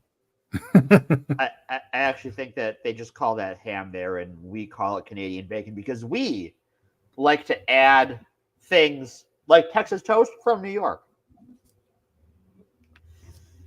So you're trying to tell me that French that fries from America Pennsylvania. has a history of just like taking things from other cultures and naming it whatever the fuck we want to? Yeah, kinda. Huh. But Weird. you know what? At least we're not Wolverine. Yeah. All right. Keep talking. Look, I can't literally eject you from. I mean, I could, but I don't want You to. literally can. No, I mean, but look, we're an hour and 11 minutes in. I guess it's time to stop spinning wheels and kind of get into the gritty. Oh, did I make it just in time for the? Well, if you want a little bit of a palate cleanser, you also wanted Dane to react to the AI Lord of the Rings trailer. Oh God, yeah. Do you have that, or do you want me to pull it up? I don't have that, but I don't have it. No. We don't have to do it. But if Hold on, Morgan is not ready, defend his culture here. No, yeah, okay. McLeod, this is entirely, what's the wrestling term? Kayfabe? Kayfabe, yeah. Yeah. Yes. Everything you just witnessed was fake. Yeah. There's only one thing I don't like about Canada, and that's probably Jordan Peterson. Also, the thing with the French fries and the gravy is weird. But that is weird, guys. Have you tried it then? I did try it, yeah. It's not Also, it's not any different than putting gravy on your mashed potatoes or your baked potatoes, really. It's just got a different texture. That the texture is what killed it for me, though. It was just like, okay. Yeah, I'm just like this like the flavor is it's just like gravy and potatoes, but like it doesn't blend. Like contrasts for me. It was just like, this is kind of. So I did have a video here that I would like to check out real quick. In the meantime, while I look for the AI trailer, I hadn't actually downloaded that yet. But I'm gonna grab that. And in the meantime, here is a video called "Voting is a chess move, not a love letter." It's true. Buckets. Mike from PA keeps saying he isn't voting for Harris. Hopefully he's smart enough to at least get a Benjamin from Elon. Yeah, I mean, in Pennsylvania, that's, a bigger problem. There was a great thread that Waleed Shahid had. Yeah. I can find it really quick. I had it in front of me. Here it is. Yeah, Waleed Shahid had. And it really, I mean, we've articulated something very similar, and I think others have.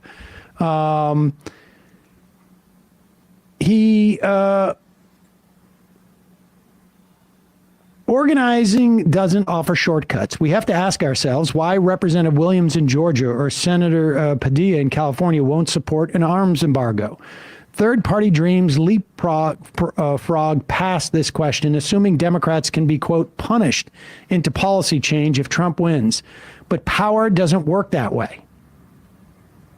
After the March on Washington, Rustin emphasized politics, not protest, saying, he's talking about Bayard Rustin, Washington bends to power. We can't count on general strikes to face AIPAC's influence. We need real power. Morality won't be enough. And I mean, I would just say there's a lot of there's in the constituency in the Democratic Party, it's growing the desire to change course on Israel policy. I mean, you have Nancy Pelosi criticizing Netanyahu publicly, even if that's all it is. You had, I think it was Sarah Jacobs, who's a representative in Democratic leadership, calling for a review of the policy, and more Democrats calling for an arms embargo. So from that situation standpoint, you want to elect the party whose constituency includes people that care about the lives of Palestinians. Trump gets elected, he doesn't give a crap. But even if you want to put that issue to the side for a second, and it's genocide, so it's impossible to do so. Another Trump term would ensure Supreme Court conservative control for around 40 years. So I think the reason you see women driving to the polls with such enthusiasm and there being such a gender gap is that it's actually like a kitchen table issue for us. It affects our rights, and that enough for me in terms of keeping right-wingers out of the Supreme Court is enough to justify a vote for Harris, especially if you're in a swing state. So let me just read this one other tweet from this thread, and we can link to this thread. The horrific reality is, she writes, is that the anti-war movement hasn't built enough power to challenge AIPAC's influence in Washington. Leaders like Harris see more risk than reward, risking coalition fractures. Most Senate Democrats oppose an arms embargo, and Bowman and Bush paid the price. Speaking of Jamal Bowman and Cori Bush, who lost in their primaries. But movements and Democratic voters have shifted the party away from segregationists, anti-choice forces, big oil, backers of apartheid South Africa. How? By building inside-outside infrastructure, forcing the key stakeholders in the party to fight back against hate, division, and oppression. I hear the pain of my Palestinian and Lebanese brothers and sisters who can't support a party funding bombs that devastate their families. I feel the grief of endless WhatsApp updates from home, the justifiable rage that follows. I don't blame any directly impacted person who can't bring themselves to vote for Harris. For others looking to third parties or Trump, what comes after that one singular choice on election day matters much, much more. What we do outside the ballot box is crucial. Walking away is what AIPAC wants and risks leaving the legislative, executive, and judicial branches of government to those who do much, much worse. Yes. All of Yes, that, indeed. exactly. Yeah. Well, you look at how ads are being spent targeting Democratic voters or people who are even in the demographics that vote democratically. If your social media algorithm sort of reveals you to be either a Muslim or someone who is largely pro-Palestine, you are targeted by ads that say the Democrats are pro-Israel. And if you're Jewish or you're a pro-Israel Democrat, and your algorithm shows that, you are getting ads that say the Democrats support Hamas. Which it just goes to show, like, you could choose to be DJ and I'm not talking about Eric DeBunks, I'm talking about DJ in The Last Jedi. That's one way you could go with that information. The other way is the way that the Finn decides to go, to still stand for what you believe in anyway, and knock the shit out of a fascist. And I like the framing they made in that clip of it's not a love letter, it's a chess move. Oh. Yeah.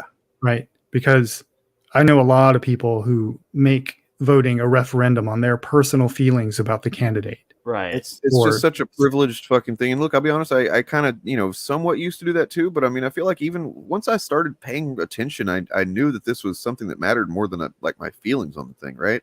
If Yeah. And that It's easy to- desire is perfectly understandable. But if you have that desire, if you are that motivated to make your vote a referendum on your personal feelings, what you should do is run for local office or get engaged in local politics. That's where that energy to address your personal politics to have the biggest impact will happen. I don't begrudge somebody who has some feelings about things and they like just don't want to vote for somebody or whatever. Like you don't want to vote for Kamala, okay, whatever. What's weird to me is that someone would then want to go out and try their damnedest all day long online to convince other people right of that too. Yeah. I don't ever try to tell people that they're bad for voting a particular way. I just think that the best way to think about voting is to pick who you want to fight for the next 4 years. Pick the weakest enemy there is on the issues that you care about. Pick the one that's most likely to actually make some, the roads a little bit amenable to your goals, even. That's Right, ideal. like I said, the weakest enemy, because every political party in the U.S. is going to, by default, align itself with entrenched power. Right. And the Democrats are easier to bully out of that than the Republicans are. We should have a healthy antagonism of whatever party is in office. But I mean, it basically, if you're dealing with MAGA or GOP, even like you're going to have a lot of frustration and no movement on things, basically. Whereas otherwise, you might. I mean, look, we fucking bullied the Democrats into giving us a better candidate. Yep. And I say that wasn't me. I was still like, oh, what are y'all doing? Y'all being mean to Biden. He's going to lose if you keep saying this stuff. Look, I got it. I don't think we did that. I think that Pelosi did. Yeah. I don't think Pelosi did. I think what it was is the media wanted the circus. They wanted the blood sports. And the party went to Biden and said, the only way we can cut this off is if you step aside. Mm-hmm. But if you look at what AOC and Bernie have said about why they supported Biden and why they supported Kamala, is what apparently happened behind the scenes is that the DNC and Nancy Pelosi wanted to have like some kind of rapid fire primary, and they're like, and a lot of like the big money donors were lining up behind that idea and were wanting to get like I don't know, like Gavin Newsom or somebody in there. And Labor said, no, we back Biden or whoever Biden picks. So at the last minute, Biden picked Harris to undermine the attempt by the conservatives in the Democratic Party to blunt the labor progress that had been made. Right. So sort of, we did do that. We mean the proletariat. Right. We once that the writing on the wall was clear that we're going to get Biden stepping aside, that people pushed for Harris internally and within the labor movement. Because Biden has been, I mean, for all of his failings, probably the best labor president since FDR. Yeah, and the best climate president we've ever had. And maybe ever will. It looks who knows? And like her running mate is also pretty pro-labor, one of the most staunch defenders of LGBT rights in the country. I mean, his environmental policy is, he's the governor of Minnesota, so that comes with some level of resource exploitation that is just inherent to that system. He has taken a lot of flack from tribal leaders for resource exploitation in Minnesota, so I don't want to like completely whitewash him, but I'll take him over Gavin Newsom every day of the week. I'll invent days to take him. Me too, and I live in Gavin Newsom state. Right. Well, I think this goes to the difference between coastal Democrats, and like as far as the politicians, and Midwest Democrats were like, because we're in purple states in the Midwest, like Democrats have to fight more for it. Where I feel like where you have these Democratic strongholds, you get people like Gavin Newsom or worse, Eric Adams, who just do whatever the fuck they want. Yeah.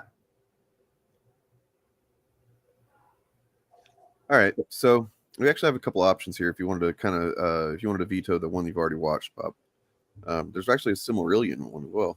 Oh God! Well, the one that blew up on social media because of this is the Fall of Gondolin, and that blew up because the hack writer at Forbes named Eric Kane, who has a rage boner for Rings of Power, boosted this trailer. Oh yeah, and saying this is better than anything Rings of Power has done. Oh, let's see. We have lived in secret for too long. But no wall stands forever. For all its beauty and might.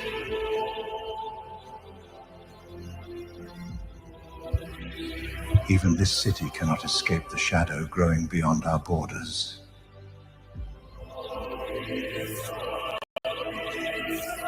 The enemy is coming, and we must now face what we thought we could forever avoid. We swore to defend this city, and defend it we shall, until our last breath.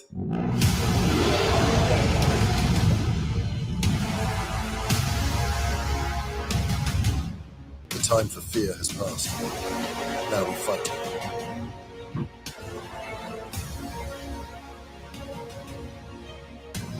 Meglin has betrayed us. He's opened the gates to the enemy. We must flee. Our home is lost, but our people will live.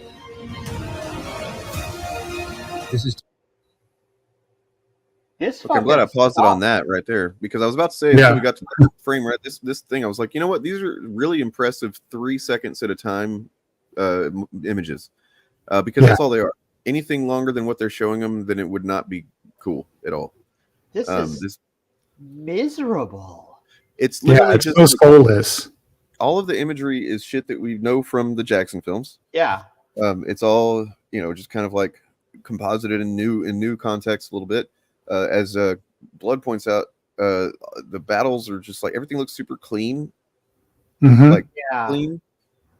I mean, like, this would be impressive if it was like a video game or maybe like a fan-made trailer. It'd be like, fuck, that's cool. But like, if you're talking about literally going toe-to-toe with Rings of Power, dude, are you kidding me? Like, anybody that saw the finale of season 2, anybody that saw the last couple episodes of season 1, there's shit that rivals the Jackson films in those episodes.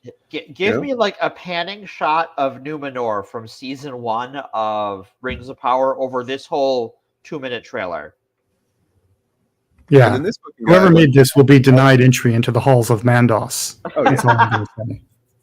Yeah. This fucking guy, what is this? That's stupid. It looks bad. That's supposed to be a Balrog. It looks like if they crossed the Peter Jackson Balrog with the Ralph Bakshi Balrog. Yeah. Oh my god. It's like someone said, like, oh, okay, we can't like make the Balrog look too much like Peter Jackson's. Yeah. Well, I mean, Peter Jackson's aesthetic borrowed a lot from the artist John Howe, who had been doing fan art or semi-official art, I guess, for years. Tolkien's estate for years. Yeah.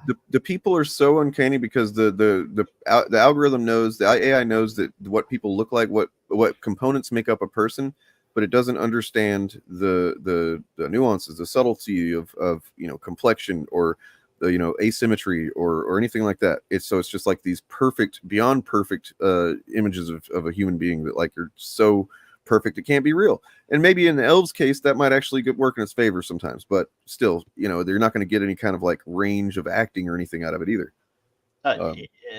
Yeah, anyone who thinks this is better than any 2 minutes in Rings of Power is, and the important thing is lying. And this is why you know that this motherfucker at Forbes is full of shit, because he's either an idiot and shouldn't have that job, which is probably the case. But I mean, you can't. There's a big difference between making a collection of 3-second images that a computer rendered for you based on some prompts, and actually fitting a story into a show and making it an hour long per week, and like it intersecting story arcs and dialogue and just like goddamn that scene between Anatar and Celebrimbor in the finale. Like I watched it again the other night and it was like, holy shit, this is good.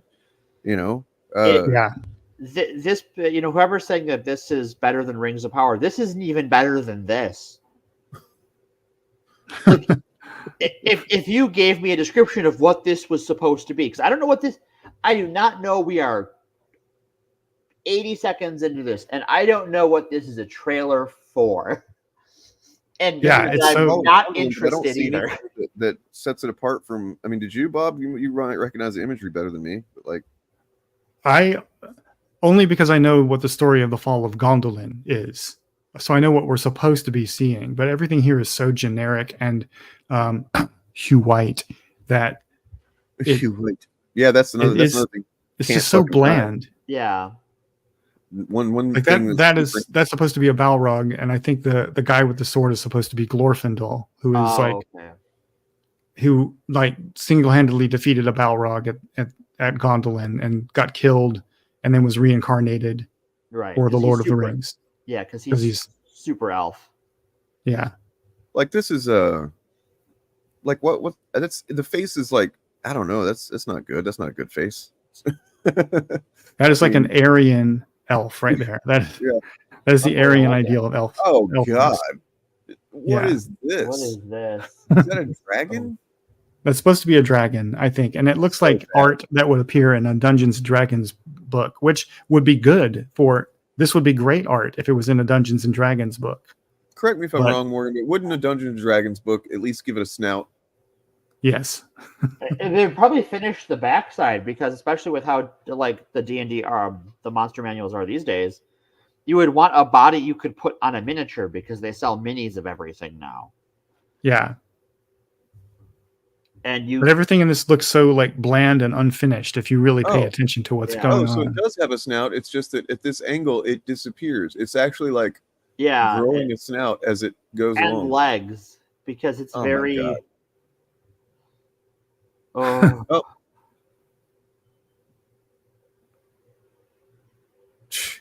That's pure shit, man. Pure shit. Yeah. And to all those to people who think looks better than Rings of Power, tell me that if that dragon appeared in Rings of Power rendered that way, there isn't a chud alive who would let them off the hook for that. I would be like, no, that if that And I wouldn't let them off the hook that way, and like a chud was like, that dragon fucking sucks, and the whole rest of the show is him like, nah, bro, I'm with you on that one. Yeah, I agree. The three faces that you can kind of make out pretty well here looked exactly the same. Yeah. Cool. Also, Very the cool. style of the armor changes every time we see the armor. Yeah. Yeah. Yep. Okay, you literally can't prove my point better. And remember, these are all supposed to be the troops of the same city. Yeah. And this looks like a shot from Vikings, not from a Lord of the Rings movie. Yeah. Like at first I was like, oh, is this these are men, right? Nope, it's supposed to be elves too, I guess. It's supposed to be all elves. They're supposed to be all elves, yeah. And notice there's no real action. There's just a bunch of before the action. Yeah. Now, some of this stuff, if you actually filmed it and put it in a show and stuff with a narrative, it would be pretty fucking epic shots. But like knowing that it's just like done devoid of context and it's just like done in a piecemeal or whatever. It's pure shit. Cool. Oh my God. Why is he standing like that whenever, what is that? Is that a Balrog? What is that behind? Like, would he just stand a dragon? A Balrog? I don't know what the hell that's supposed to be. In front of this fucking monster. So whoever cut this trailer together does not understand something that like any 3D modeler or even mini painter understands, which is object source lighting. Yeah. Oh yeah. Like That just looks like a render of Henry Cavill right there. Like a Right. bad 3D render of The Witcher is what that was. Yeah, because like there is light hitting him at all the wrong angles. Yeah. It's like that. Why is his face not covered in shadow by the fucking light source there? Right. Look, it's about to fall, and then it falls. Oh my gosh. Where does it fall from? Right there. Oh, thank you for clearing that up. That's typically not how large. Did they just reskin 9/11? Holy shit! They probably did. They reskin. I think they reskinned 9/11, guys. Sorry. Morgoth did 9/11. Daughters of Gondolin, fight! Oh, that looks like the fucking the Golgothan from Dogma, dude. Right. So I was like to say, is this supposed to be a dragon or a Balrog? I don't know. They don't either. It also looks like different from both what is supposed to be the Balrog and supposed to be the dragon from the other scenes. Yeah. Eagles, because Lord of the Rings. Yeah, because you gotta have. Okay, that just looks like a cartoon, dude. Come on, That now. looks so bad.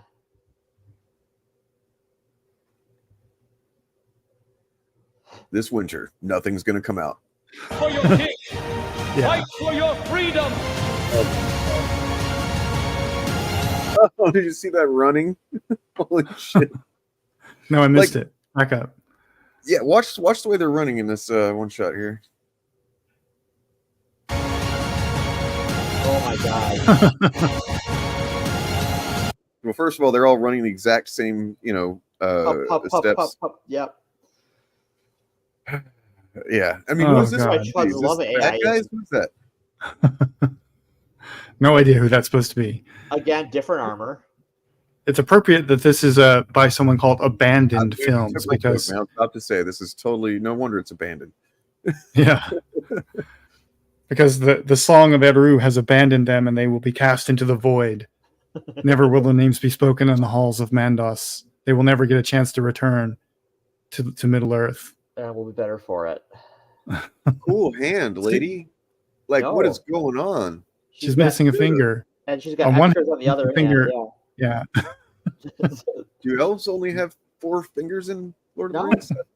Nor do they have 6. It turns out they typically have 1, 2, 3, 4, 5. Do they have do they make sure that their tits are looking hot though? Because that's what really matters. Why? Like they're so low.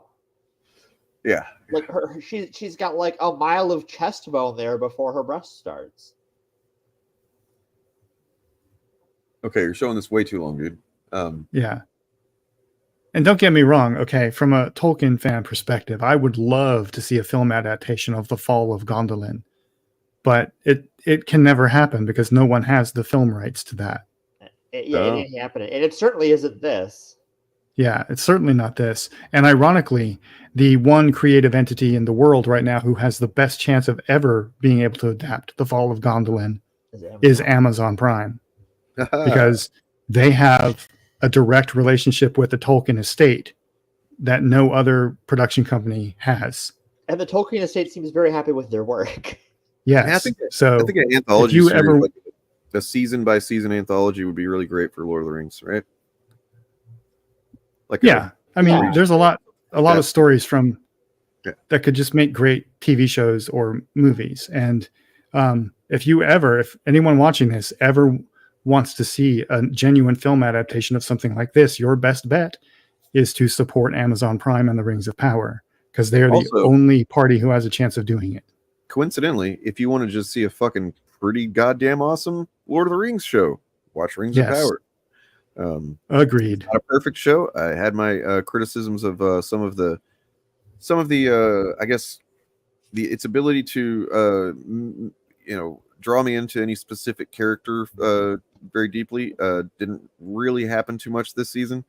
It actually seemed to happen maybe a little bit less than the first season, where I was like super invested in the character. But I mean, toward the end, I started getting way more invested in Celebrimbor and Anatar and that whole thing. But and that, which is good because by the time it was done, like it pays off.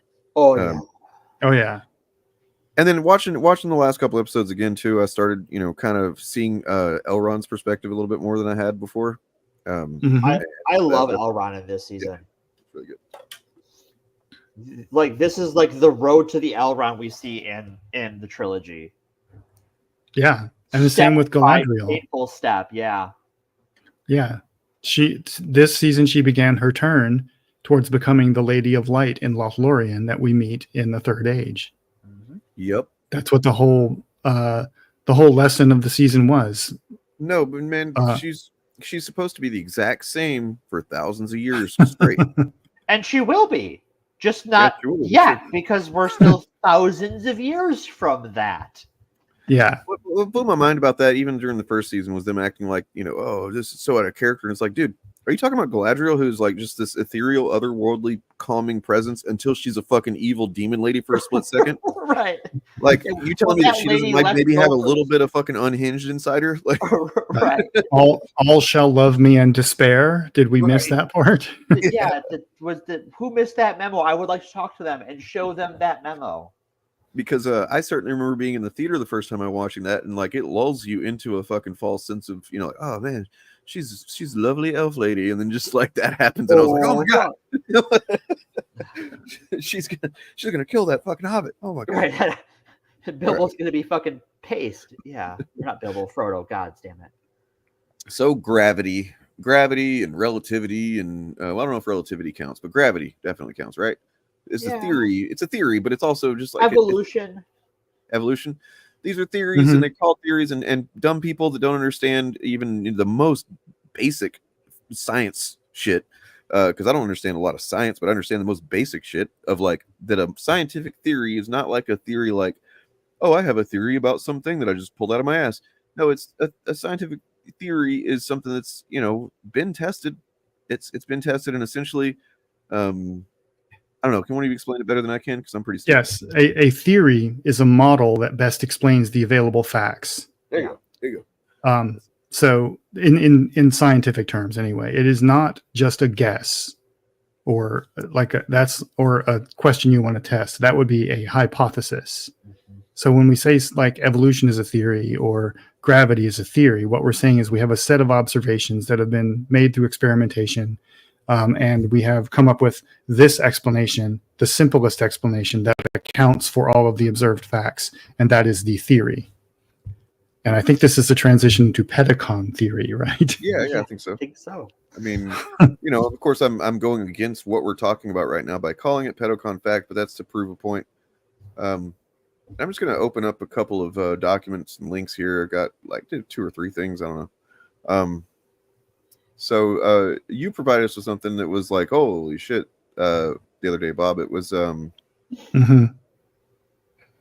is a PDF file on PDF files here. So it's full of PDF files in this PDF file. It's PDFs all the way down. Yep. I'm trying to find that real quick, but you know what? Let's start with okay, so I have a folder called Pedocon Fact. And there's a lot of stuff in there. I haven't even opened that yet. What I did yesterday was I started kind of just Googling, appropriate terms. And let's try to remember what we need to kind of mitigate our language terms on the stream. But just kind of Googling, and it was stunning how much stuff I found that was just from this year. So let's just start. Well, I'll click on something here. From the Texas Tribune, you got Houston GOP activists knew for years of child's, abuse claims against Southern Baptist leader and law partner. I guess we should pause here and offer a content warning or a trigger warning for anyone in the audience. Warning. Buckets and buckets of essay. Yeah, if you've been a victim of this, or if it's just something that you can't handle, then please do come back another time. But trust that it's it's upsetting. Yeah. So under oath, outspoken anti-gay activist, and that's another thing. It's really common with a lot of this when it comes to the religious folks. But we'll get into that. Anti-gay activist Jared Woodfill said he was told in 2004 that Paul Pressler had CSA'd a minor. But Woodfill did not cut ties with the Southern Baptist leader and said he had no knowledge of Pressler's alleged behavior when another young man came forward about alleged misconduct in 2016. So this is actually from last year. Sorry. So in 2016, received an urgent warning about his longtime law partner and a Southern Baptist leader. So not just a priest. Oh, he's a partner at a law firm. He's a lawyer. Yeah, we might want to just like leave the article on screen so people can read it for themselves rather than reading it out loud. Like this stuff, and this is a 85-year-old man. Mm-hmm. That's somehow grosser. I want to. Can you highlight that whole quote? I want to talk about that quote for a second. That this 85-year-old man. Yeah. So All right. So this 85-year-old man. This is one of the things that commonly comes up when you're talking about a person in a hierarchical situation who engages in SA. Is that the people around them will often default to, well, he's never done anything to me, as though that exonerates the accused. Yep.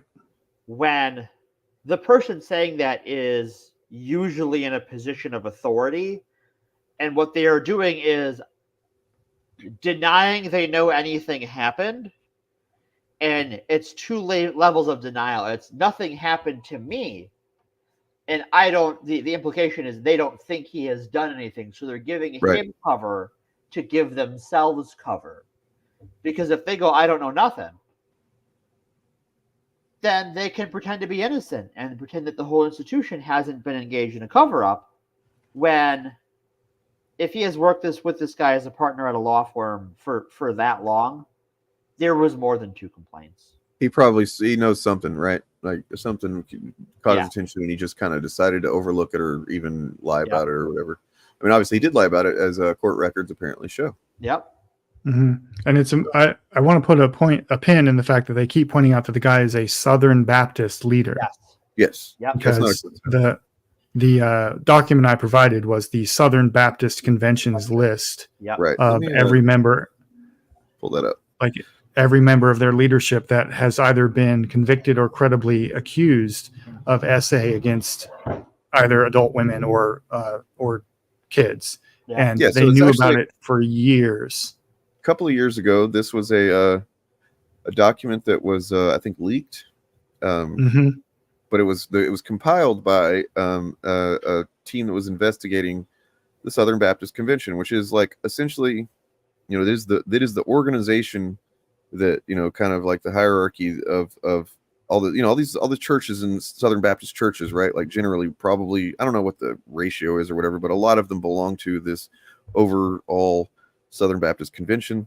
It is the largest Protestant denomination in the United States, and it is the foundation of white evangelicalism, and it is arguably the governing religious philosophy of the Republican Party. Yeah, it's a hybrid of that and conservative Catholicism.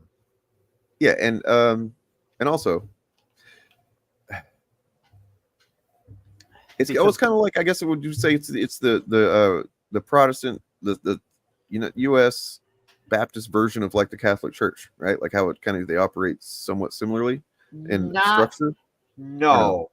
Okay. They don't have a similar power structure. The churches in the Southern Baptist Convention are nominally independent from one another. Right. There's no central governing authority, but there sort of is a central governing authority. They just don't call it that.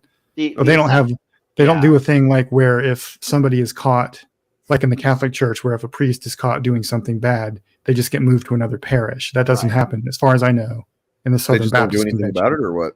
They just leave the guy there and don't do anything about it. Yeah. Cool. Well, part of it is that with how the Catholic Church is set up, at least in the United States, I'm not familiar with how they're set up overseas, but you will have a diocese or an archdiocese which is overseen by a bishop, and under that are parishes. So in the Catholic Church, in theory, there is someone you can always escalate to. And so these lawsuits are very rarely against an individual parish, but against the diocese. Which is why here in Wisconsin, the Milwaukee Archdiocese went bankrupt or filed for bankruptcy to avoid paying out, and they got caught hiding their money in an independent cemetery maintenance fund. Which there's a lot of local in jokes about cemetery maintenance funds now. And the Los Angeles Archdiocese just this week I don't remember if they settled out of court or if they had a settlement rendered against them, but it amounts to they're going to be paying after what they've already paid from a previous settlement, $1.5 billion in damages to victims of SA whose attackers or abusers were covered up by the church hierarchy. And that's not just one criminal. Yeah. Because to have that many people, right? That's a number of abusers to begin with. But then everyone who covers it up is an accessory. Everyone who helped shuffle that guy around is an accessory. Mm-hmm. So I want to point out, because I'm about to share my screen again, and when I do, you're going to see some tabs up top. All right. And that will give away the game somewhat, because you're going to see exactly how many tabs I've got open here about this stuff, man. Like, it's oh boy. Woo-hoo. Get this ready. Oh, by the way, Morgan, did you want to remind me? If you still want to talk about your thing? Nah, it's fine. Nah. Well, I mean, I want you to. If you. No, I am. We're good. Okay. Yeah, we'll focus on this.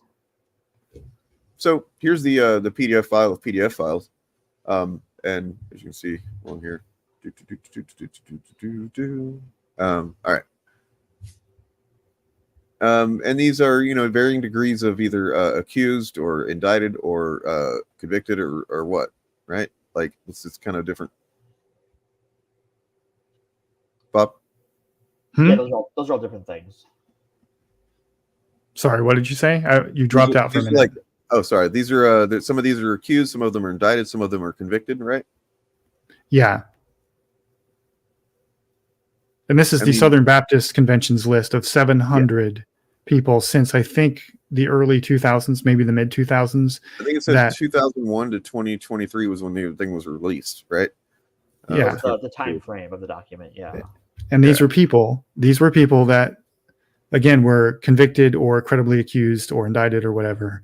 And the hierarchy, such as it is, of the Southern Baptist Convention knew about it, and they had an office that maintained this file that you see right here, whose job was basically to keep all of this hush hush, and to intimidate. It wasn't their official policy to intimidate victims or witnesses, but that's a lot of what went on. And this is it's an interesting comparison, because when we talk about sexual assault in the Boy Scouts, a lot of that was perpetrated through negligence over time, where the central authority of Boy Scouting in America was nominally had a file for these people, but because it was a file with a national organization, it made it hard that agency wasn't staffed well enough for people to check on it. So if someone applied to be a scoutmaster for a particular troop, or a troop leader or something, or even just someone helping out, there was not a good way to get back into that information. And that was abusive as fuck, and they paid out the nose for that.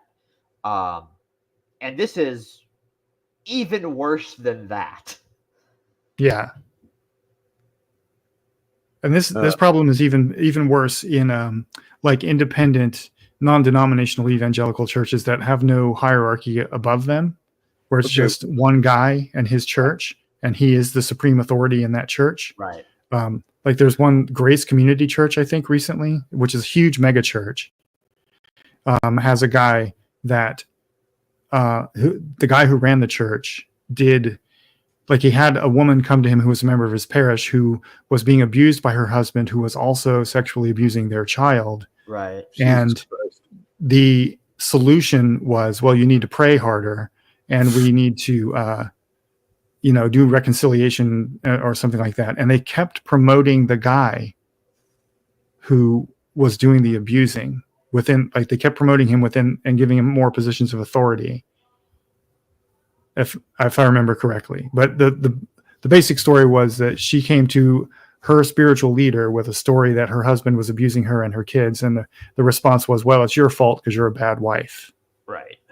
And there was no one she could appeal to above this guy.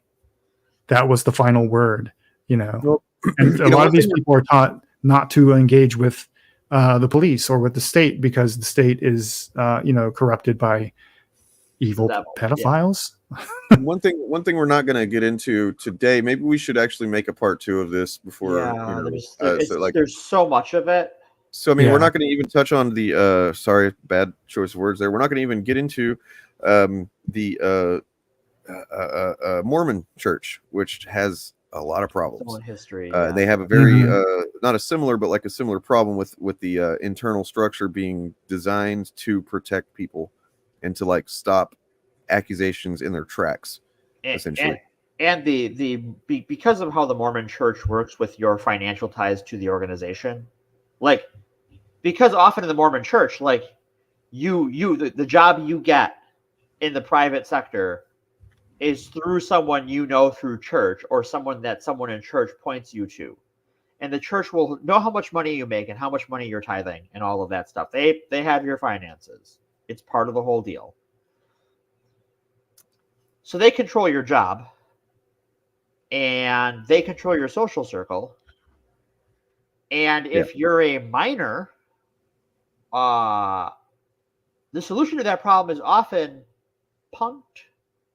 And like the Mormon Church generates a significant part of the homeless population in Utah is people who have been kicked out of their Mormon families because they've accused either they have been assaulted and tried to seek some kind of assistance or for other things. So just to kind of a little bit of a comedic angle on this, I've used the Simpsons Republican Party headquarters because there isn't an identifiable one, and I was trying to recreate the "They're Not Like Us" album cover. Sure. But so the question popped in my own mind earlier. I was like, you know what, we have to make the case to people why we're saying that all of the people that are mentioned in that document are conservatives, right? Like we're talking about a religious organization. That's not the same thing as a political organization. I mean, but the it kind of is. The Southern Baptist Convention is a political organization. Right, because they are very, very anti-LGBTQ. In fact, I was disgusted to fucking find whenever I was looking for, through some of the stuff, like I found where this pastor in the SBC, he starts off his I guess it's like a blog post on their website, and it's about that list after it had come out, right? And he's talking about the list. And he says, look, as someone who myself was, he was assaulted when he was a kid, and he says, he's been through therapy and stuff. And at first, like my first instinct was to empathize with this guy. I'm like, shit, that's gonna be pretty cool that he's gonna come out against all these people, even though he's part of the church. No, he didn't. He just basically said, but you got to think about the fact that the organization that's pulling all this information together, they're pro LGBTQ. And the fact that they're and it's just like equating essentially, or even just trying to dismiss what all this information based on the entity that collected it being not anti-gay is fucking fucked up, and especially whenever you yourself are a victim of CSA and you're still part of this organization. I guess that's where it happened. I don't remember if he said that that's what it was, but just the whole thing was fucking wretched to read. And I don't know, man. It's because when you're talking about the Southern Baptist Convention and sort of like the individual churches, drive through the South if you get the chance. Just take the highway drive through town, look at the state of the church compared to the other buildings in town. Often it's one of the newer buildings. It's in the better shape. Yep.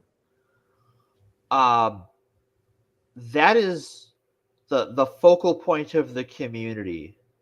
And this is part of why it's so insidious and why their scapegoating of others as groomers is so fucking disgusting. Yes. It is that they groom whole communities and have done so for decades to enable and perpetuate this level of abuse. And there's nowhere to go. You have to leave town to get away from it. Because all the cops in the town are members of the church. Yeah. Yeah. Where do you go? You literally have to leave your home to seek even sanctuary from it. Not just, we're not even talking about justice. We're talking about just getting away from the problem. Survival is a matter of packing up your whole life or learning to deal. And that's what this institution is all about. Everything else is just busy work. Yeah. And it's worth reminding people again that this is the community, along with the conservative Catholics that Morgan mentioned earlier, who govern, or govern is the wrong word, but they're steering the ship of Republican policy in this country, including all of the rhetoric you see on social media and elsewhere about LGBTQ people being groomers. That false witness, that lie is being spread by these people who actively protect abusers and enable them on a mass scale. Right. So here's this is from the Idaho Democrat Party, but I mean, you can find this same information on another thing. It's not like this is just made up by Democrats. So it is from they tried to pass a this is August of this year. Let's see. Is I guess a law trying to make it easier to access rape kits, which are necessary to actually file charges and hold someone accountable for whenever they have assaulted someone. Yeah. I want to circle back to that, but go ahead. Yeah, sorry. So this is a law that would obstruct teenagers' access to evidence collection following an essay. Imagine a young victim being further traumatized by the inability to access necessary medical care because a parent who may not even believe her, could also be him, may not be available to provide permission, or who may be the perpetrator, is legally allowed to block it. And this is what Republicans shut this down. Or shut down the ability to access it, but despite parents basically it was a thing to go around parents for anyone underage that had been assaulted to not have to depend on their parent to agree to it, right? And they won't let that happen. There are many more scenarios where a minor might lose access to health care. Fringe religious communities that withhold all medical care have taken refuge in Idaho and are associated with tragic preventable child deaths. This legislation erased the few escape hatches in statute for older teens in these communities. Consider also a teen experiencing suicidal thoughts whose parents refuse to believe in mental health services, which is fucking something that happens a lot and sucks. Governor Little acknowledged this law could hinder youth mental health services. He signed it anyway. Well, he's definitely little in mind. I don't know. Small man of small character. Let's see. The legislation also targets abortion access in a cruel manner. In the exceedingly rare circumstance that a teenage girl in Idaho manages to obtain a police report after being raped, she may also be unable to end the pregnancy because the law allows her parents to make the decision. Okay, so I was wrong with saying that it was a Democrat-sponsored bill that was shut down. It's actually a Republican bill. Sponsored bill. That makes it worse. Yeah. Because they're like actually wrote this legislation and want to get it through instead of just like, we're going to shut it down because it's convenient for us. Yeah, the Republican Party also consistently votes against laws to overturn child marriage. Yep. Yes, we're going to get there too. Very big child marriage enthusiasts. This is why I call Matt Walsh a child genital enthusiast. So this is, before we move on, I need to circle back to something. I absolutely have to. Sure, go ahead. Blocking access to rape kits So in states with draconian abortion bans, people will often say, well, the law has an exception for rape or incest. And the rape portion of that usually is contingent on a combination of three things: a authenticated rape kit, a police report, and or a criminal conviction.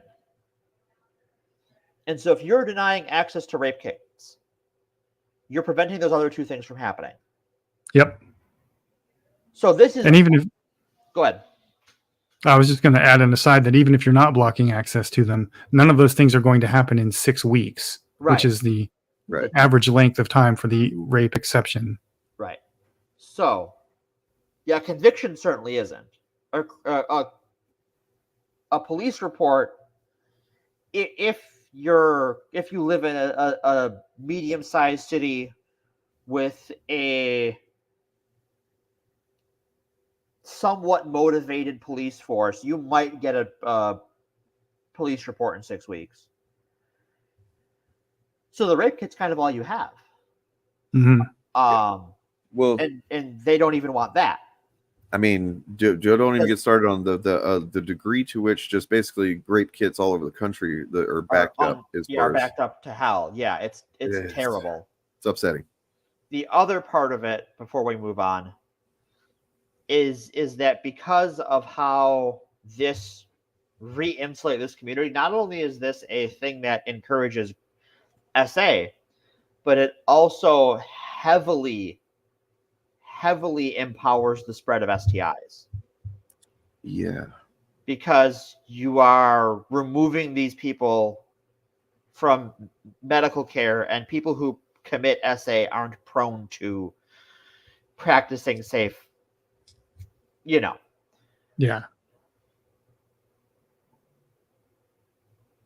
All right, I had to get that out, but no, thank you. As you were.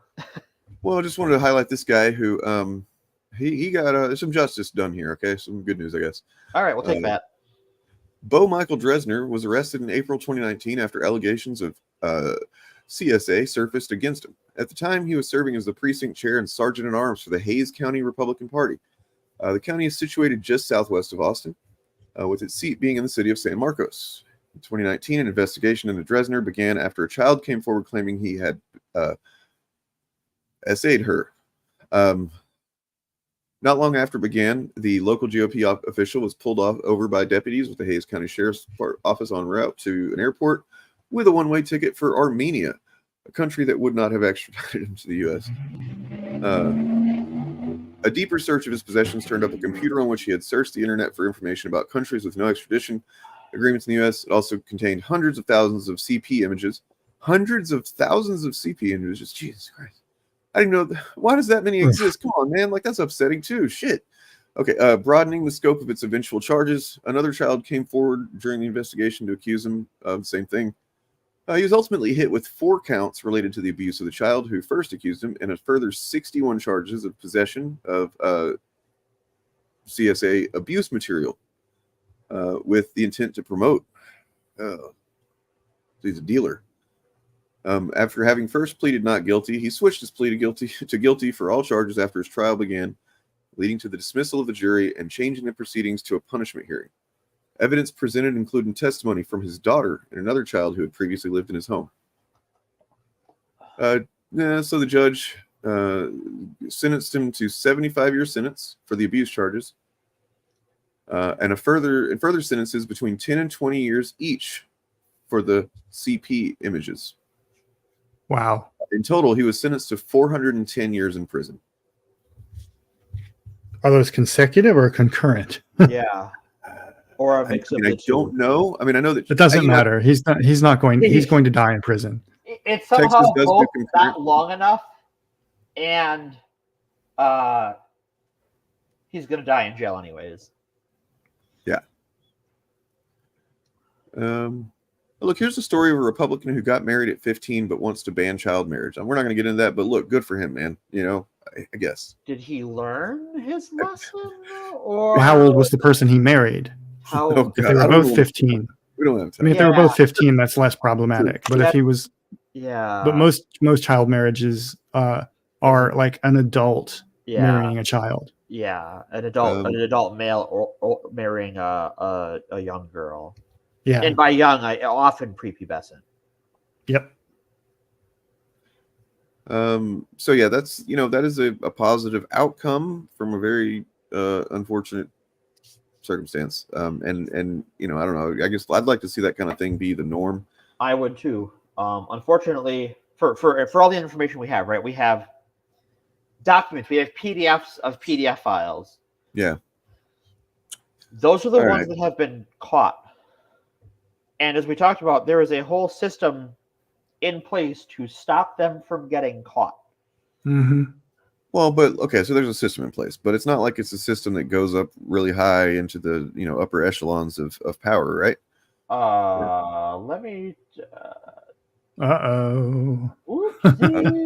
Robert Morris of Gateway Church in Dallas accused of SA of a girl in 1980s, beginning when she was 12.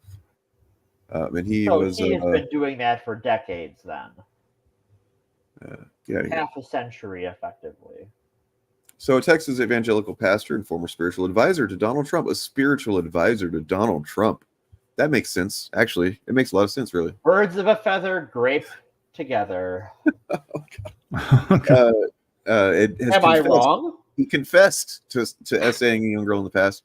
Robert Morris, founding pastor of the Dallas-based Gateway megachurch, was accused by an Oklahoma woman of SA in the 80s, beginning when she was 12, continuing until 16.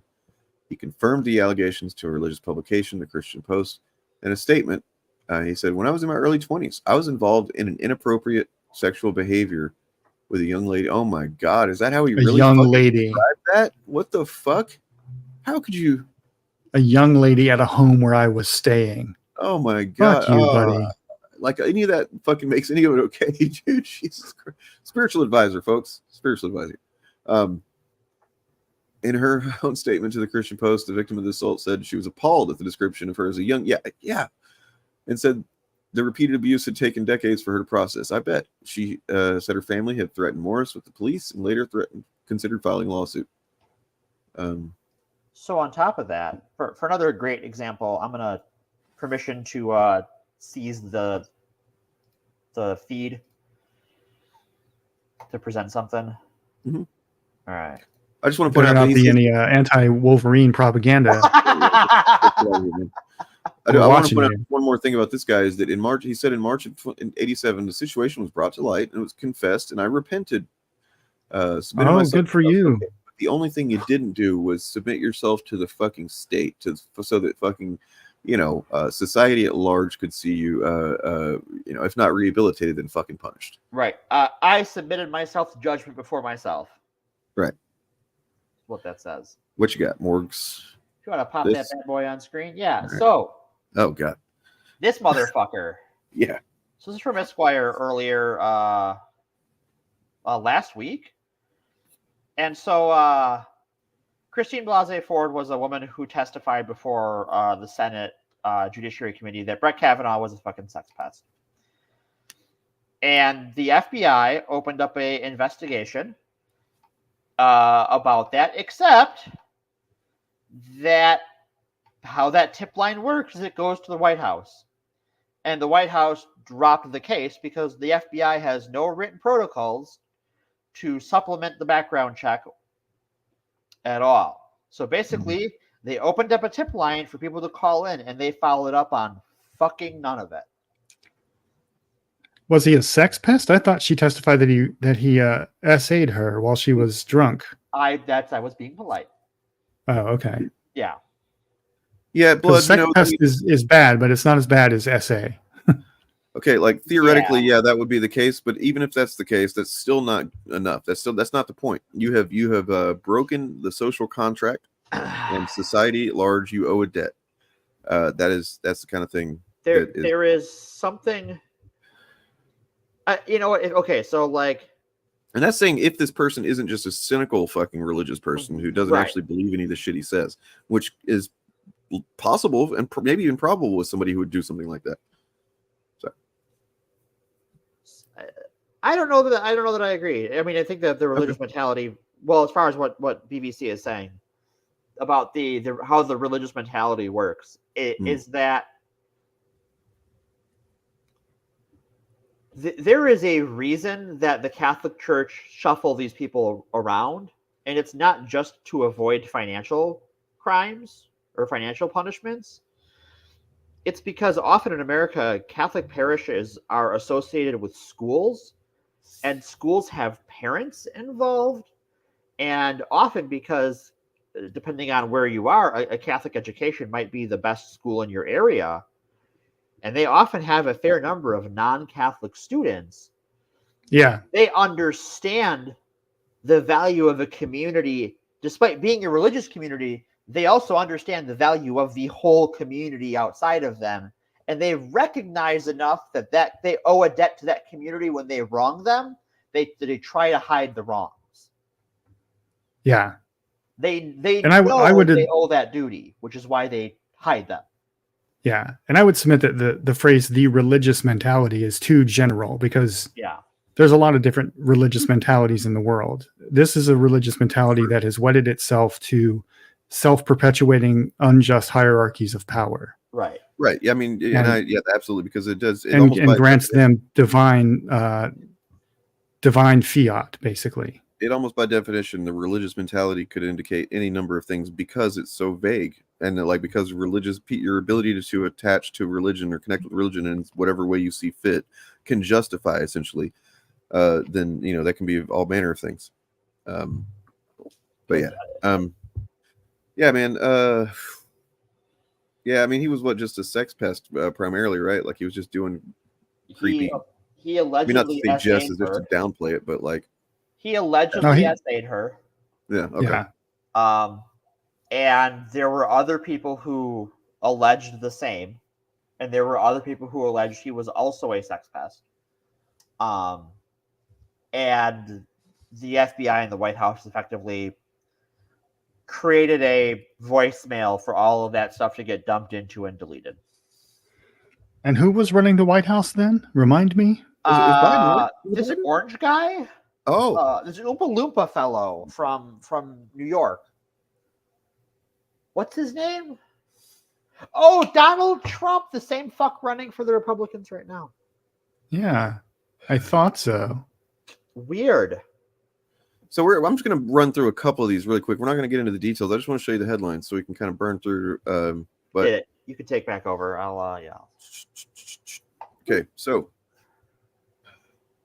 Republican under investigation for alleged SA. This is the 26th of April this year. So Zach Scrivener, 2nd District Supervisor, Kern County, California, Republican, been arrested after allegedly one of his own children. That's really fucking cool, man. Okay. All right, there's that guy. Now, Missouri House expels Rick Rober, Republican accused of in other words, his own children. Cool. And this is April from a few years ago, but still.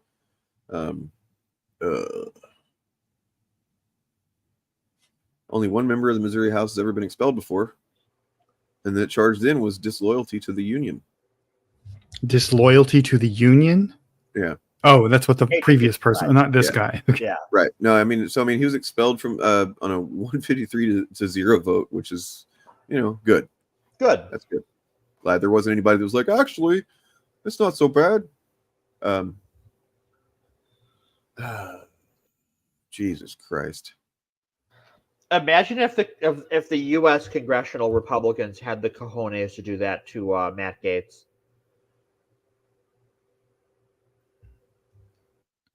So yeah, this guy made a decent point here. Of course, he's a Democrat. When this complaint was brought before the committee, I took into account that Representative Rober was duly elected vice chair of the ethics committee. I asked myself the question: how far back in someone's background do you go? People change, but this wasn't. Did you cheat on your spouse? We weren't investigating if you smoked some weed. This was, good call, man. Good call. All right, there's that guy. Ex-Republican North Dakota state senator charged with traveling for sex with a minor, receiving child, images. 79, retired state senator, been charged with traveling to Europe Wow. Oh. He's fancy lad. Okay. So these were indictment is unsealed. This is another reason it's important to elect Kamala Harris, because these came out of the federal. These are federal charges. Mm-hmm. That attorney is appointed by the President of the United States, and those attorneys, those offices, pretty much rotate with a new administration, and especially with a new party. So all of these, like Southern District, you hear about the Southern District of New York a lot in the news. That is a federal prosecutor. This person's a federal prosecutor. If you want sex pests to go to jail for sex trafficking charges, we've seen democratically appointed prosecutors doing that. Yeah. I used to, one of the organizations I used to do political canvassing for when I was doing that professionally was a group called Save the Children, which is a nonpartisan, non-religious charity that covers, like, child poverty, child sex abuse, and so forth. Right. They got co-opted in 2020 by the QAnon. Yeah. Yep. Yes. And one of the reasons this is an aside, but one of the reasons they were non-religious is because being non-religious allowed them to get into, like, non-Christian countries, which the Red Cross can't do. But anyway, they had a lot of statistics on which politicians and which political parties were best for enforcement of laws against child sex trafficking. And it's always the Democrats. Yeah. Democrats are always better as a party, not necessarily individual Democrats, because some of them have done this too. Right. But as a party and as an institution, it is, and if this is an issue you care about, it is always better to vote for a Democrat. Yeah. Because they're better about enforcing these laws. This seems like a good opportunity. The ideal moment, if there was such a thing in this case, there's not, but I mean, contextually speaking, this seems like the right moment to get into. Let's talk about Republicans and sex crimes. Seems like an appropriate moment. So this is from April of 2022, and just right here in this image, you've got a few really scumbaggy bastards. Sex pests and sex pest enablers. So, yeah, I mean, this is 2022, so I guess they were just now really cranking up the groomer accusations back then, right? Yeah. Which it seems like they have, like, gone away from it as, like, the go-to thing a little bit, but I mean, they're never going to get rid of it. Yeah, it didn't pay off for them electorally. At least the anti-trans rhetoric didn't, like, people don't necessarily vote on that. They may be disgusted by it, but it's not a voting issue for them. So the Republicans learned that didn't pay off. So they have retooled it into this, like, giving gender affirming care in prisons thing. Right. Yeah. Which I don't think that's really catching on either. I really want to, like, find Kamala's social media person and have words with them on that, but that's neither here nor there. So, so the confirmation of Supreme Court Justice Ketanji Brown Jackson in March 2022. Josh Hawley and Ted Cruz attempted to smear the nominee by inaccurately claiming that she had a record of handing out unusually light sentences in cases where defendants were accused of viewing CP.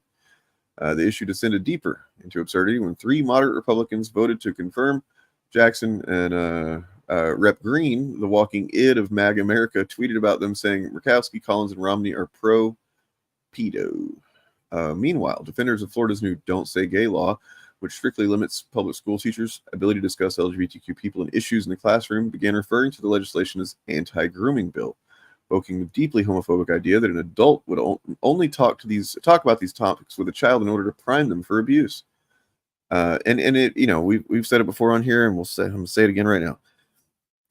Grooming, by and large, happens in the context of someone with an inordinate amount of power and trust by whether it's a government or religious situation, and then has access and the ability to, be near children repeatedly. Like, grooming is not something that happens whenever a kid sees a drag performer. That's not grooming. That's just a kid seeing a drag performer. The same as seeing a non-drag performer. Nothing's going to happen. Grooming is something that is kind of a systematic thing. It's kind of it takes more than one example of it happening. Like, I mean, it's about earning trust of a kid and earning trust of, even in many cases, the parents, so that they have access to the kid. So grooming is a process, not an event.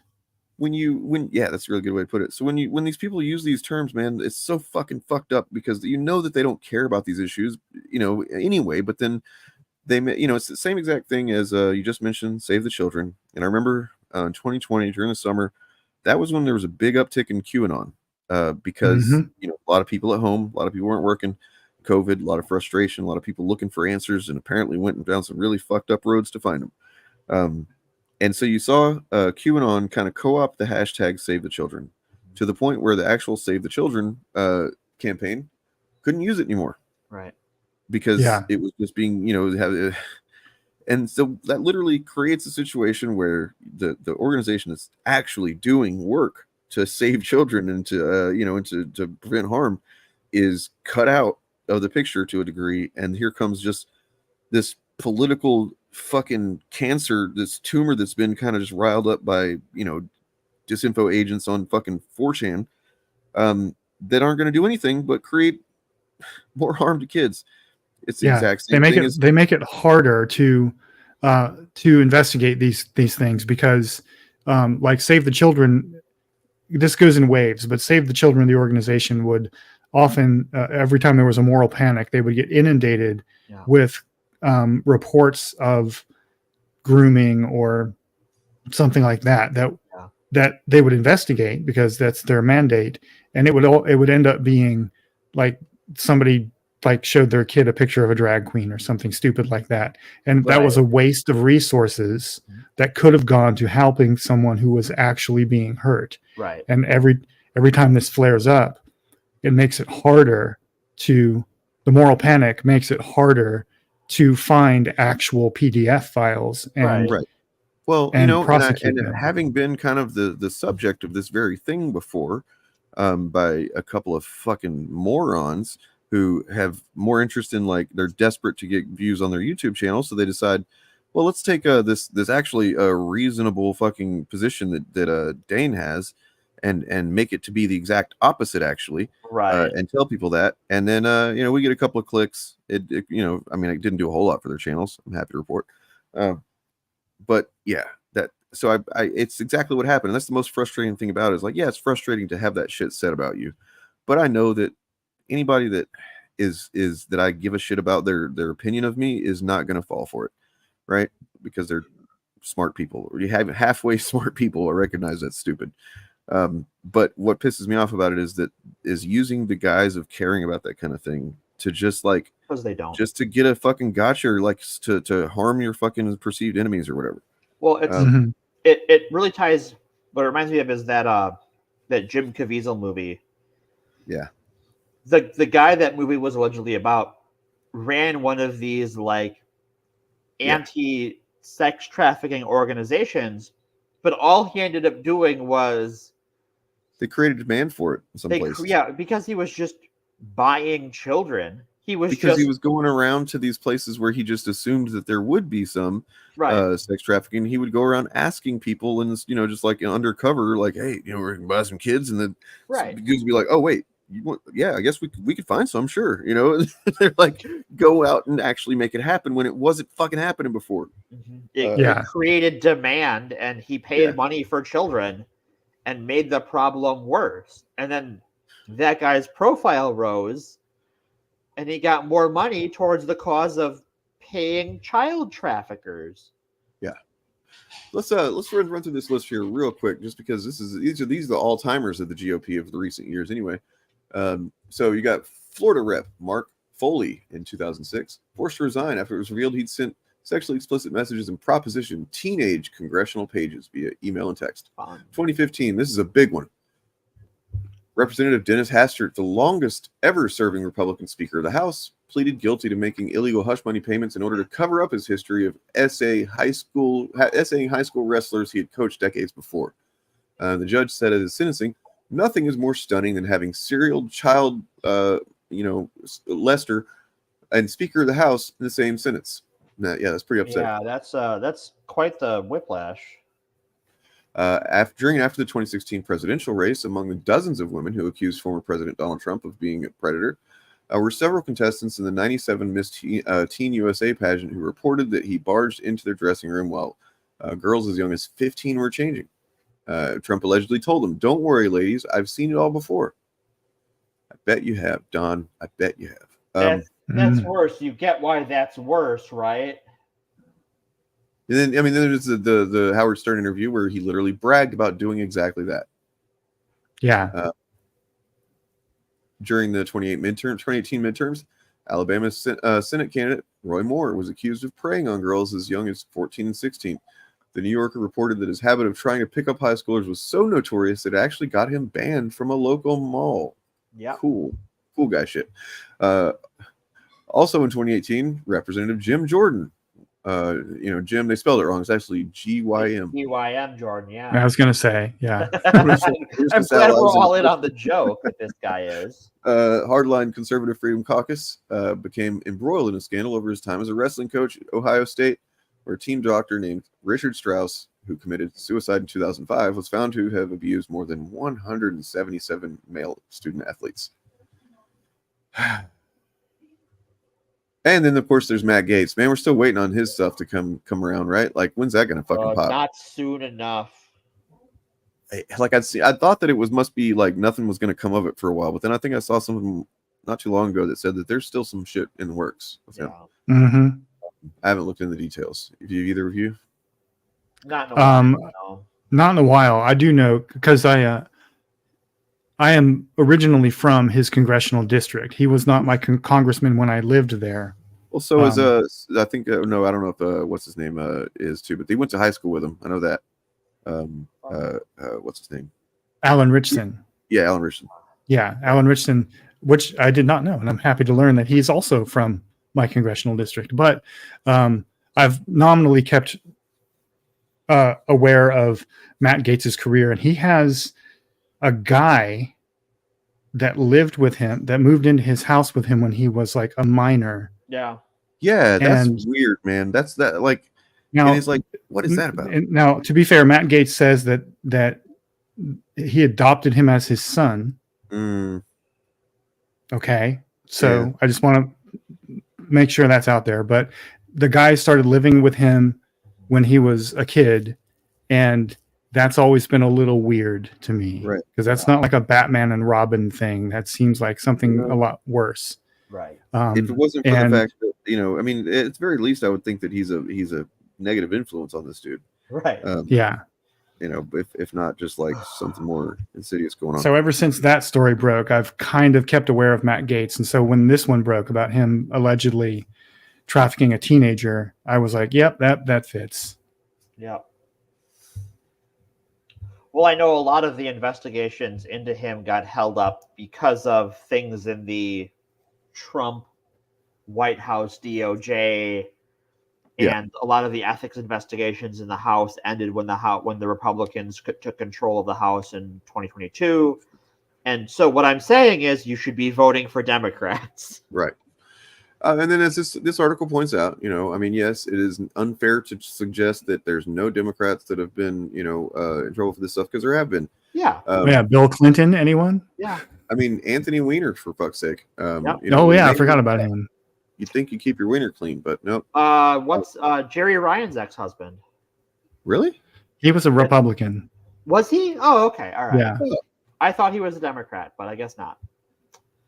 And then and this goes back to what I said earlier about accountability between the parties too. The difference here is like, this is the same thing at all, but it's kind of somewhat loosely similar. But like, you remember Al Franken, who was. Everybody liked Al Franken. Yeah, everyone's on Al Franken was great right up until he was kind of a creep, and we all decided maybe he shouldn't be in the Senate anymore. He's out. And he was gone. He resigned. Yeah, He also was went, great. you know He what? had some Maybe shame. I shouldn't be in the Senate anymore. This was like, several years ago. He had, some photos. I think he had put his hands on a sleeping woman's breasts, to No, he didn't. No, he didn't touch her. He mocked touching her, but really? he didn't actually make physical contact with. At least not in the photograph. Sure. Okay, I just remember, but I mean, yeah, still, it's, and then he's smiling at the camera. It's not like he's doing something to try and get away with it. Yeah. And yet, when it was called out, he left. He's gone. Oh, you know what? I bring shame to my party. I shouldn't have done that kind of thing. Right. And since then, I think there's been a lot of Democrats have expressed some regret over that. But still, then you look at all these guys, and yeah. Well, and to take it away from the SA side of things, like just this year with the Bob Menendez case, is the Democratic Party with a very slim majority in the Senate went, Bob, get the fuck out. Yeah. You're a foreign agent and you're money laundering. Get the fuck out. And they forced him out of the Senate. Yeah. You would never see the Republican Party do that. No. Because they can't afford it. They can't afford to lose a seat. No. But especially if they're giving it up themselves, like. Yeah. Well, the Democrats can't afford to lose a seat in the Senate either, but they were willing to do it anyway. Right. Yes. Yeah. They had because they believe in the system, even though that system has been abused and has been used to abuse them. They believe in the system and they will stand by it. To their I'd be a little more cynical about it, but yeah. Yeah. Well, my cynical analysis is that Democrats are just more afraid. Yeah. Generally speaking, than Republicans, so they're less. So which is why something like Al Franken gets him driven out of office, even though, in comparison to everything else we've been talking to, what he did was small potatoes. Wasn't really that terrible. It's not. I mean, good. It wasn't good, but no, it is not. No one was actually harmed by it. It but wasn't Jim Jordan, Democrats Democrats as a party are so risk averse. Yeah. That they'll immediately fold when stuff like this comes up. That's my analysis. I don't think they have any more faith in the system than Republicans do. As a general rule. That's fair. I think that they hitched their wagon to it so much that I mean, Bill Clinton became president, for fuck's sake. That's true. So they're not better necessarily overall. I don't think they're better. Less risk averse. That's fair. Or more risk averse, I should say. There's some hero on daily costs. I've always pronounced costs. Named Lily Hook, I guess. This is a user. This is not someone who actually writes for the outlet, but so it's starting in 2018 over in fact the Kavanaugh hearings. I presume it's she, I think. Yeah, Lily. Could be he, I suppose. But yeah, this is she started a project to post just a list of all of the Republicans who had been accused of it's not all these are CS or CSA. Some of them are just SA, but these are all SA. These are all about consent. Every single one of them is that someone didn't consent or someone was not of age to consent. And so first she posted them all on Twitter, but realized that's not really the best place to keep them as an archive. So it's a post of 310 abusers, predators, and those who make excuses for them. And then, yeah, you can go and check this out yourself. It's pretty, I don't know if impressive is the right word, but the work is appreciated. So starting with Donald Trump, of course, you get this whole thing that, man, he's just real lucky that seems to have just gone nowhere. Yeah. But it doesn't seem like it's without effort on his part to make it go away. I have to, with what we know about how much money he has spent on some of these issues, money was spent to make this go away. Yeah. Whether it was to pay someone off or to intimidate someone away or oh shit. So we don't have time to get into Epstein. I know we wanted to, we're not wanted to, but plan to. We're gonna have to do a whole separate thing. To to get into Epstein, Yeah. but that, you know, that is the context of this incident here, is that it was a Jane Doe, I believe. Maybe her name has come out since then or something, but like, yeah, that story is pretty harrowing to read about. Yeah, it's infuriating. And to read about it, like this was out before he became president, and that This is was when he really was fucking running in 2015. yeah. Just to, you know, the details are such that to think of it as being fake, and it could very well be something, an elaborate thing, who knows? But I mean, everything we know about the guy, I wouldn't put money on it being a fake thing. You know, if you're going to tell me that all of the ways that how far he's gone to try to steal this fucking country, all of the ways how far he's gone to scam literally everybody, fucking get any, you know, anybody to put any trust or any money into him. All of the lies we've seen him fucking tell. You're going to tell me he draws the line at, you know, consenting age? I mean, we do know that he is a civilly liable rapist, so everything has been proven as far as him being a piece of shit that would do this, except for the fact that maybe he would do it to, you know what? No, wait. Then there's the Teen USA stuff, and then there's the stuff about his daughter when she was underage and stuff. And it's like, so yeah, I think it's probably true, man. Him and fucking Epstein probably did this. I mean, Epstein obviously did, but like, anyway, let's move on. We got Roy Moore, Jim Jordan. Like, this is just a fucking upsetting list of so many fucking people. You know, and you can kind of glance what they're about as we go. Minor. I think we've made the point of these guys enable a lot of abuse. And I think one thing we have to touch on as to why they try and accuse others of abusing is cynically to muddy the water, to water down the definition of what abuse is, and to change the public perception of what an abuser looks like. And this is independent of essay. Because if you're accused of something first, and you're busy fighting off accusations of something, you know, that you didn't do or whatever, then like, if you just turn around and then go, but no, you're actually the one, then it just seems like you're doing a rubber glue situation. Exactly. Nobody's going to take that too seriously. Generally, a lot of people won't take that seriously. And we touched on child trafficking earlier. They have done a bang up job of painting that as something that migrants do, when really the most likely person to traffic a child is someone in their life. Is a relative. The second most likely would be a stranger, but it would be in the context of, you know, and this happens all the time with queer kids who are either cast out or have to run away to avoid, you know, being abused and stuff. And then those people end up directly in the sights of the traffickers. Right. They unhoused people are the next biggest group.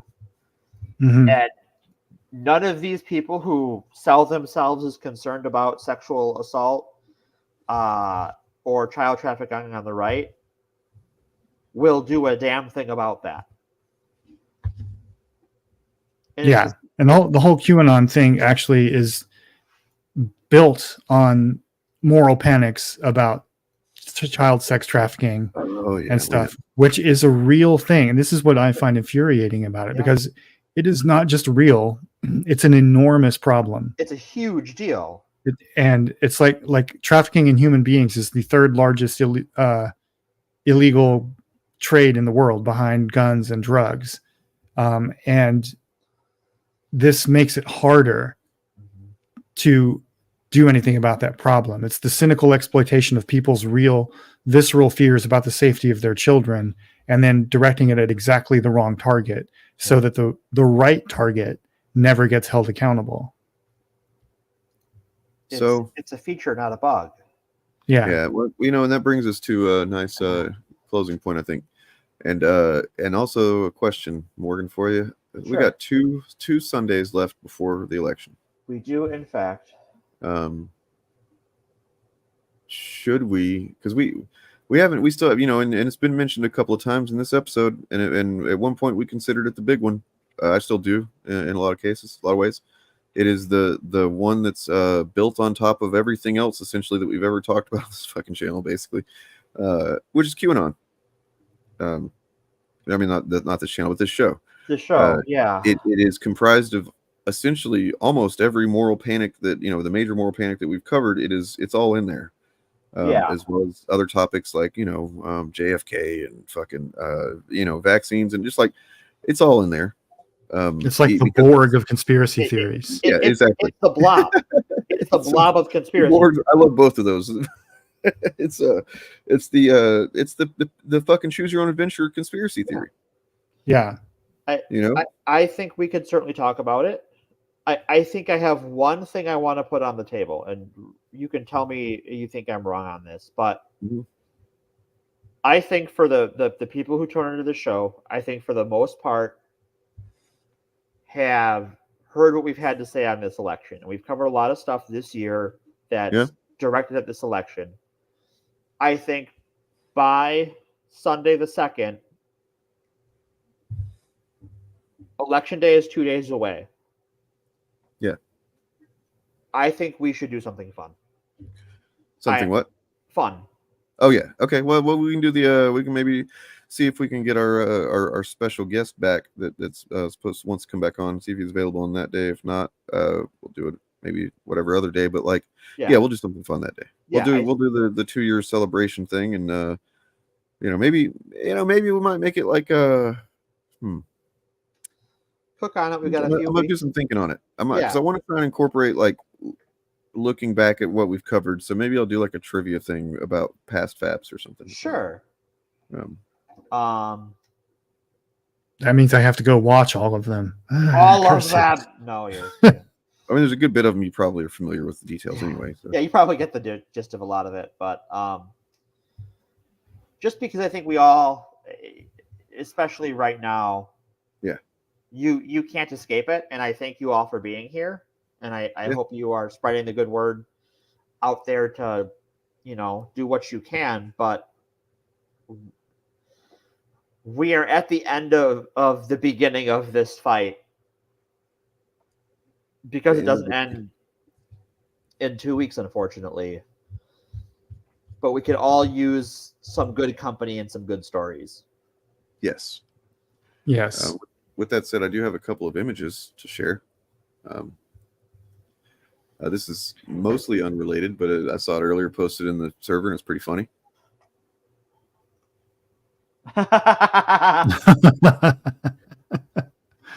Yep. Most accurate meme ever.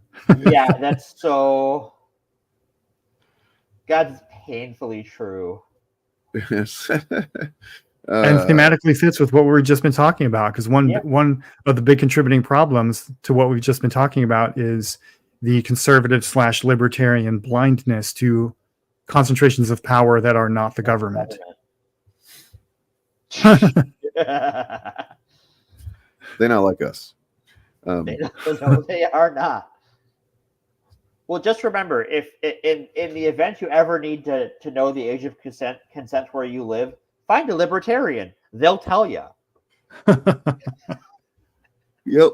Don't ask me. I don't fucking know. I'm old and married. I'd like to share this image. This is actually the one thing that I did dig out of my didn't dig. It was just at the top of the list in my Pedocon fact folder. But this is you dusted it off. Yeah. It was also kind of moist for some reason. No, this guy literally that I'm gonna show a picture of. He has actually the initiative. Well, me and Turf broke the story last year of whenever we learned that he had gotten a sponsor for his YouTube channel that it was literally a Nazi book publisher. And I don't use that word like this. Yeah, Jeremy, Wisconsin's own. Yep. So here's Wisconsin's appearance in this episode. So this was him several years ago. This is the serfs pointing this out to Elon. The quartering has a complex understanding of technology. Here's him making a PSA to warn PDF files to delete their CP off their computers before bringing them in for repair, because him and the staff used to look for that and someone got arrested. So I don't know if this video is easily findable. I'm sure it exists somewhere. I think he probably himself has taken it down. But yeah, there was a video of him telling people that, like, hey, be sure to delete any of that stuff before you bring it in so you don't get in trouble. Cool. Cool, brother. Cool. Thank you for your public service. Very. More recently, though, and we haven't even talked about this on the initiative or anything. Maybe we will next week. But like, he apparently he had started a website last year. Yeah, I heard about this. It's already gone under. It's already gone to shit, thankfully. But it was a Nazi website. Right. It was him and like what's her name from the Australian Nazi chick. Forget her name. But they have names now. Nonetheless, fuck him. Fuck all these people. Hopefully we start to see a turning of the worm or something. Well, like I said, we can like a note of hope. I think my personal assessment is that Trump is cooked.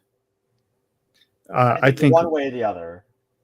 Yeah, I think I'm not banking on this. I'm still preparing for the worst, but the way things are trending right now, I think Kamala Harris and the Democrats are going to overperform all of the polling, and it's not going to be close.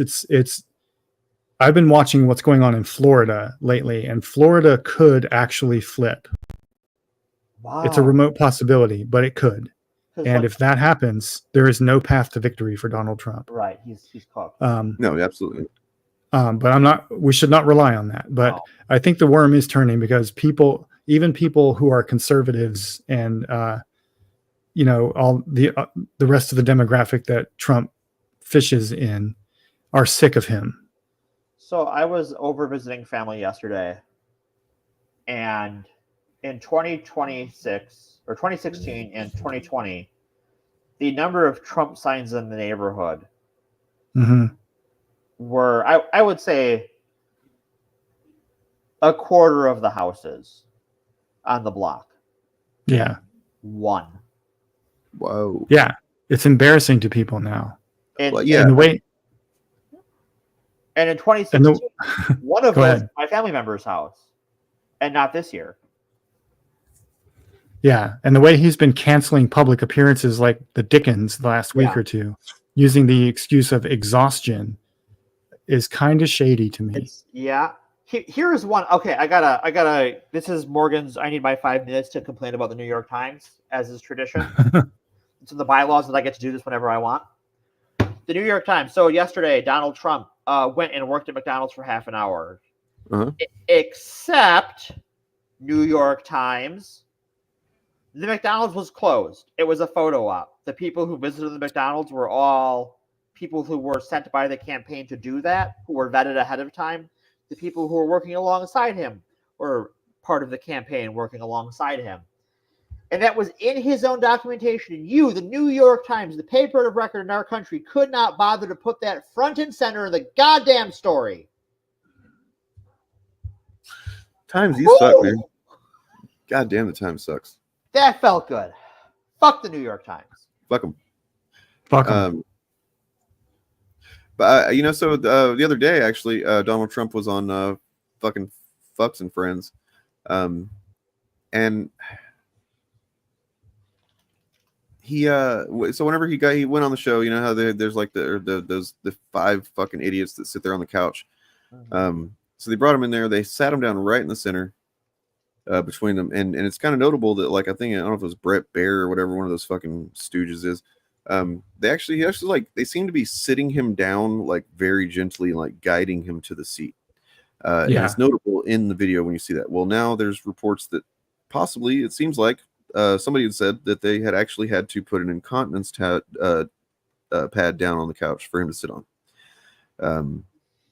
Because he had shit himself earlier in the day at a rally, which wouldn't even be surprising because he's just known to have shit himself for years now. He's been shitting himself just randomly. Like he would on The Apprentice, he would just fart and shit and like sit there in it, and he would like not say anything about it, and people would smell it. It's just been reported by several people that this is something that's happened. And look, people have problems. Things happen. You know what I'm saying? I'm not going to say who among us. You know what I'm saying? Who among us has never. Trust. I would never criticize him for having a health issue. I would criticize him for inflicting it on everyone and not taking responsibility for those aspects of it that he can control. Yeah, the kind of guy that thinks he can shit his pants and then just like thinks nobody notices. That's not somebody. He literally thinks his shit doesn't stink. Or it's either that or he just doesn't notice himself. Either one is not good. No. Or he enjoys the sensation that Oh God, that's he the sees third it one. creates in other people. He enjoys inflicting it on others. None of it's good. None of it. Yeah. I had a But I saw that clip and they were all laughing at him. I don't think he realizes they were laughing at him, not with him. Right. Yes, they were laughing at him. Yeah. Because I actually have that one. Let's watch that real quick because they're 30 seconds long, and I just want to like. He starts saying crazy shit about Kamala, and that's when they actually start fucking laughing at him. Let's see. And no, he doesn't notice. He doesn't. He's completely unaware of anything that. I don't know. Your favorite farm animal? Oh no, not this one. Favorite farm animal? What's the animal? Well, this guy grew up in the city. I'll tell you what I love. I love cows. But if we go with Kamala, you won't have any cows anymore because you're not allowed. What the fuck are you talking about? I don't want to ruin this kid's day. Oh, you can see the pad underneath him there. Look at that. Cute and so Can you? beautiful and so protected. But according Yeah, to that's not his Kamala, jacket. who's a radical left lunatic, you we will pause not on have that? any cows Oh anymore. yeah, holy shit. Wait. Literally.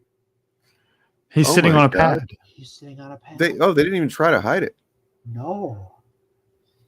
No, it's out there in front of Zod and everyone. I'm gonna be right back.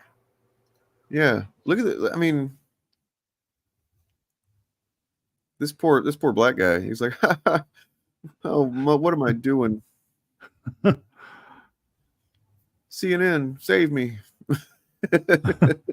I Well, don't know. Maybe CNN is run by a Trump guy now too.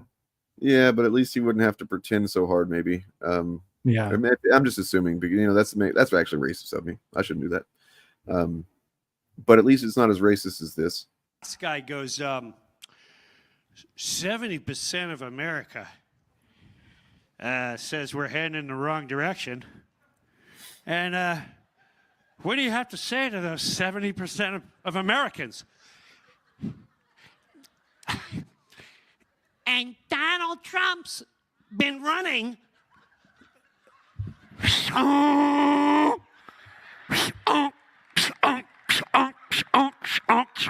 he doing a velociraptor impression? What is this?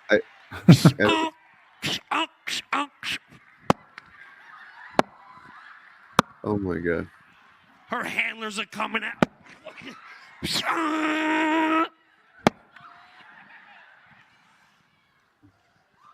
Isn't this the guy that used to do Goat Boy on Saturday Night Live? Yeah, that's essentially what he does. That's all he does now is Goat Boy. Just calls it. He does it in different contexts now. Oh. No, that's not the way. Yeah, but I mean, we got the point of that. Then there was also, so I can find it real quick, really quick, just to go out on a, I guess, positive note here. So like, just, and I know this is completely, it almost doesn't feel anecdotal anymore though, but like I'm seeing so many videos that are just like, people pointing out, like random people that I hadn't seen before saying how unhinged Trump is. If you think about the YouTube landscape in 2016, it was bleak. Like there was his fucking orange dick in their mouth. I mean, it was like there was nothing but chuds, wall-to-wall chuds on YouTube. It was really hard to find anything different. And now it's just in the last few weeks, really. It seems to kind of just be the algorithm has changed, maybe. I don't know. Maybe we'll look back and see that at some point in the future. You know what's a possibility? The Russian money is drying up. Hmm. I mean, because we heard about the Lauren Chen story. Yeah. Well, at least, yeah. I didn't get a chance to talk about it today, and it's not a big deal, but the Amani Khalif stuff with the Olympics was all part of what is now alleged to have been a Russian psyop with some pretty good documentation in the Washington Post yesterday. So you're spending all this money and you're at war and Western countries are freezing your assets. Eventually that bill comes due and the credit card runs out. Mm-hmm. And there's only so many people you can pay. And once those people get caught, you can't pay them anymore because they've got national intelligence and counterintelligence agencies crawling all up their butt. You're like, how do you... Your network's going to contract. It has to. Yeah. And so with that in mind, here's from the Midas Touch Network. They have a couple of videos up recently that are basically the same thing. And these are, once again, anecdotal, but like, I don't know. For Donald Trump. This is that story. All right, so my dad left earlier this afternoon and we got pretty heated last night. You guys seen the live. I'm working on editing those clips out.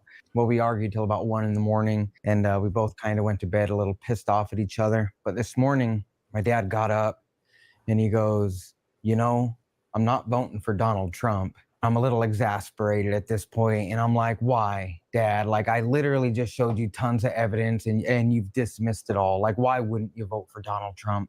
And he goes, because if I did vote for Donald Trump, and you are right, you'd never forgive me for the future I created for your daughter. And he's right. I wouldn't forgive him ever, as long as I live. You know, me and my dad's relationship is only 10 years old. It's fairly new. But I knew in that moment that my dad turned into the dad that I always wanted as a kid. And I still have a lot to learn from him. And that's why your voice matters so much, right? Because people could hear things from the TV, from talking heads, from politicians. All women aspire to be humble. That broke my brain. I grew up extremely Christian and Catholic, and a lot of what you're taught is to be selfless, to be humble, to give to everyone in your life except for yourself. And that's what makes a good, dutiful woman, wife, daughter, etc. But I don't personally adhere to any of those beliefs in terms of wanting to be humble. I don't want to be humble. I have so many goals and ambitions, things I want to accomplish. And to hear another woman say that was just incredibly beautiful and powerful. And here's that moment she was referring to on Kamala Harris's interview on Call Her Daddy. I want to ask you a question because again, in speaking about women, there has been a very big fixation on biological children, stepchildren, women that have children versus women that don't have children. It's like a huge point somehow of this entire election, right? I saw the governor of Arkansas said, my kids keep me humble. Unfortunately, Kamala Harris doesn't have anything keeping her humble. How did that make you feel? I don't think she understands that there are a whole lot of women out here who, one, are not aspiring to be humble. Two, a whole lot of women out here who have a lot of love in their life, family in their life, and children in their life. And I think it's really important for women to lift each other up. You know, I'll tell you, Alex, one of the things that I have really enjoyed about where the discussion has gone, one of the places it's gone, we have our family by blood, and then we have our family by love. And I have both. Man, she handles this shit really well, dude. Like, did y'all see? So good. even whenever she got a little bit fucking pissed off at Brett Bayer's dumbass on that interview, she still handled it really well. Yeah. Oh, yeah. It's like, and that he was trying to cause a scene. Oh yeah. Yeah, he's like, oh yeah, I'm going to keep talking over you and not let you answer for the thing that you're trying to answer, you know. Yeah.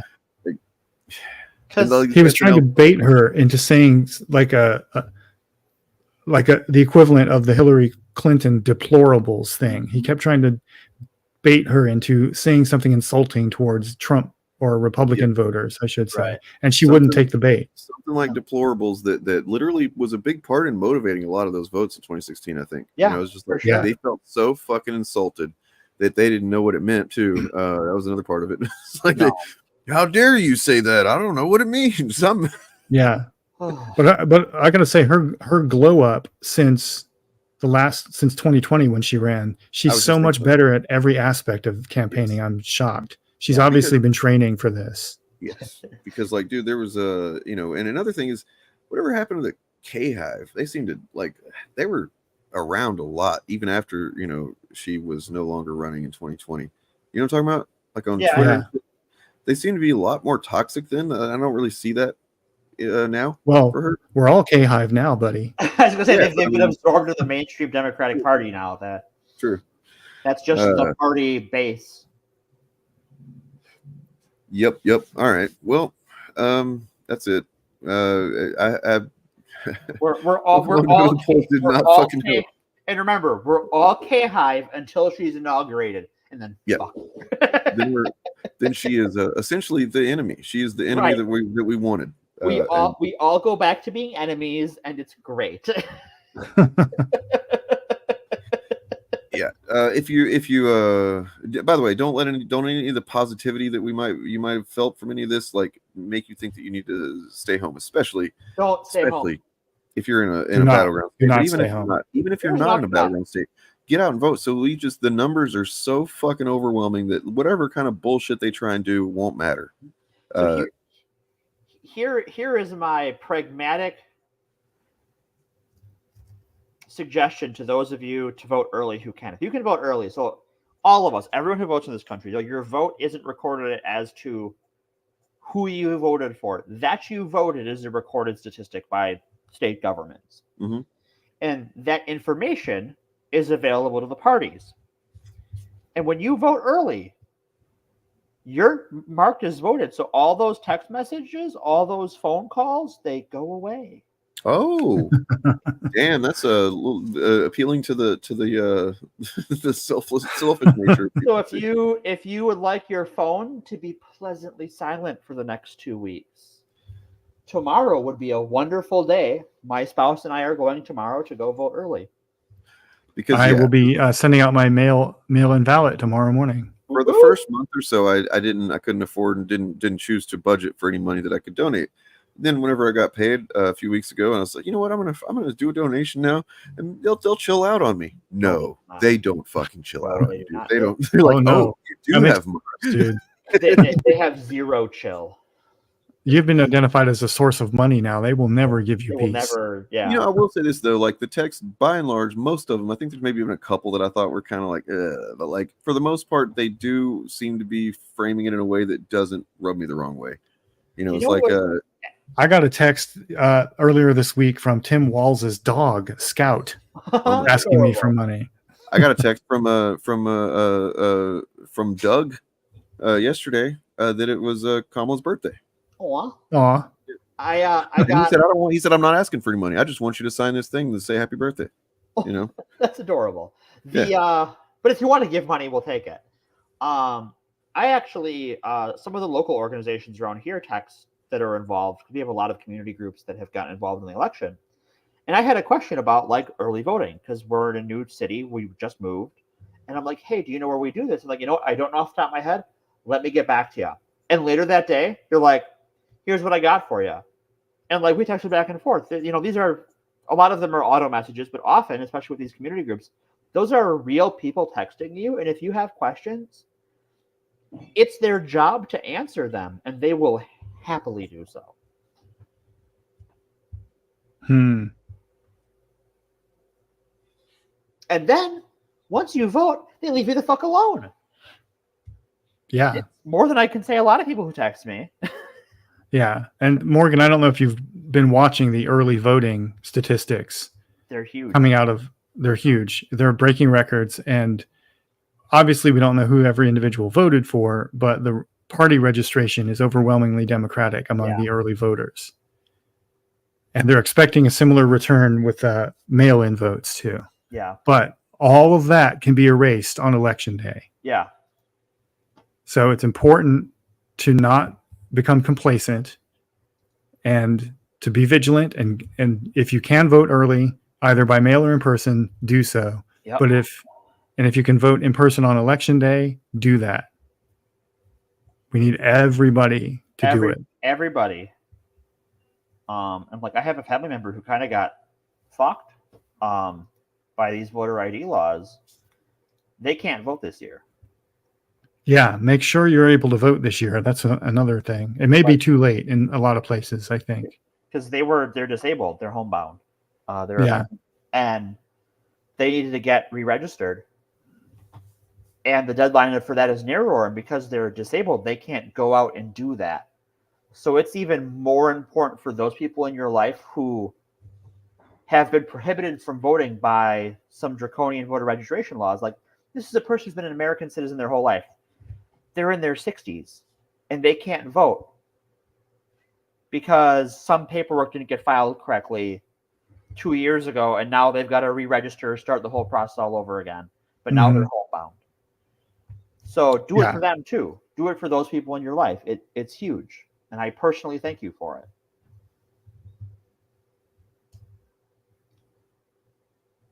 And also, and I want to emphasize this again as well, if you are a marginalized person who is capable of having a plan, please make one. Yes. Yeah. Well, I was listening to our show from last week or whatever, and that popped up, and I was like, yeah, we should probably talk about that maybe. That if we're going to talk about anything else other than just the QAnon or whatever, then we should probably.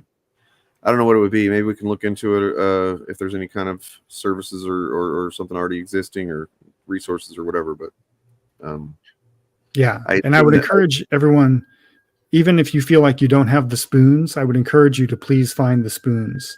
Find this, because if you are leaving the house this week for something, if you've got to go to work, if you've got to go get groceries, early voting takes like 3 minutes. Oh, I meant about making a plan, but that too. Yeah. Yeah.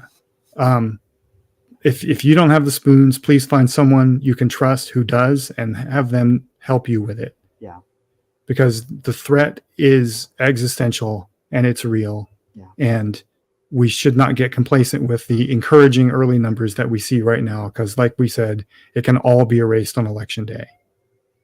Yep. And even if we win the election, the fight is not over, because they're going to rat fuck every bit of the process that they can. Yep.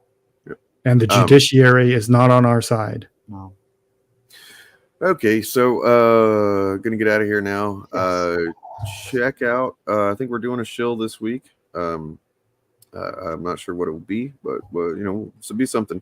We might take it easy on the politics on that one too, because we did pretty politics heavy one last week, and maybe the week before. I don't remember.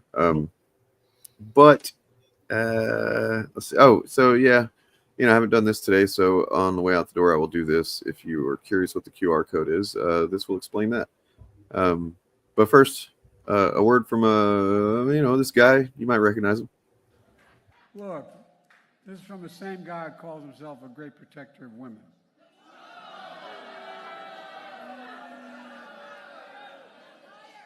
Come on. That just sounds like. Can you even hear that? I can't hear that. Did you hear that? I heard it. Yeah. Oh, okay. Maybe my volume's not up loud enough. I don't know. Let's see. Look, this is from the same guy who calls himself a great protector of women.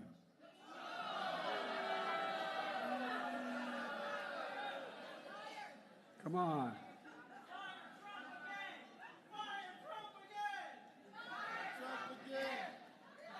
Folks, look. There's the same guy who's been held liable for $83 million for sexual abuse and defamation. Same guy for getting rid of Roe v. Wade. The same guy who has 3 other major cases waiting for him when he loses. And by the way, 34 felonies. So far, he hadn't got sentenced. He got the sentence kicked back, but I want to watch that sentence. Look, Donald Trump's not running for you. He's running for himself. I think he's running to stay out of jail. What's he got left? Exactly. Yeah, Okay. yeah. All right, folks. Hope you have a good one, and take care of yourselves and one another. And if you're able to help out with this cause here, then that's much appreciated. And yeah, peace. Take it easy. Bye. This is a GoFundMe, which is linked in the description below. I don't like to, my channel's not monetized. I don't like to, ask for money and donations and stuff like that. However, I'm in a situation where it is necessary. And it's not for me, it's for someone I care about quite a bit, and our family. And so my partner Jen has learned recently that she has a heart issue, and that she needs to be taking some time off of work so she can adjust, adapt, learn to prioritize her heart's needs and stuff. Her also just is stressful at work, and her boss is an asshole. So like for instance, today we did said earlier we went to her first follow-up appointment. That was $500. She is a single, well, not single, I mean we're together, but like, she has 2 kids from a husband that passed away last year, and then a third one that is foster kid and stuff, and like these kids are taken care of. They don't want for anything, but it is a bit stressful to keep the bills paid, try and keep the bills paid if she's going to be taking that much off, and I definitely cannot cover it on my own. So if you're able to help out, then please do. If you're strapped for cash on your own, please don't. I don't want anybody to put themselves out in order to give me $5-10 or anything like that. That's not necessary. As you can see, we've had a couple of really fucking amazing donations here.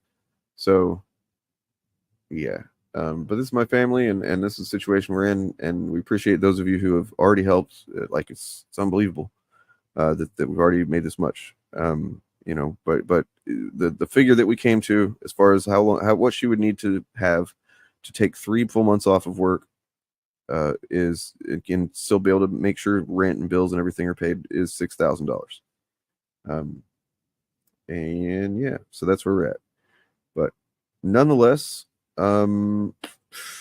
shout out to those of you who have donated. Shout out to those of you, in fact, those of you who have shared, not to put anybody who's donated, throw them under the bus, but like a share is potentially more valuable than like a regular donation, like a $20 donation, because you don't know if someone you're going to share it to you're going to see it when you share it, might be the one to go, hey, I'm going to fulfill this fucking fund and pay the, what I mean? Something like that. You just never know.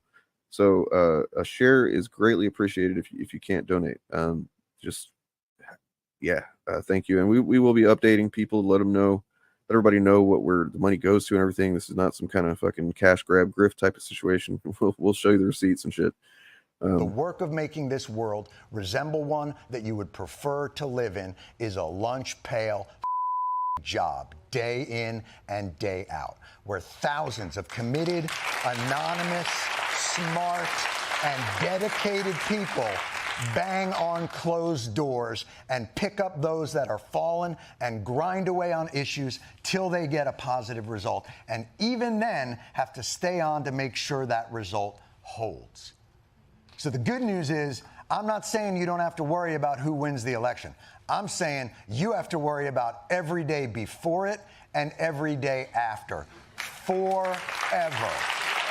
The only way that you can really stop this kind of thing is to arouse public opinion. It's very upsetting. It has a bad moral effect. Forced adversity.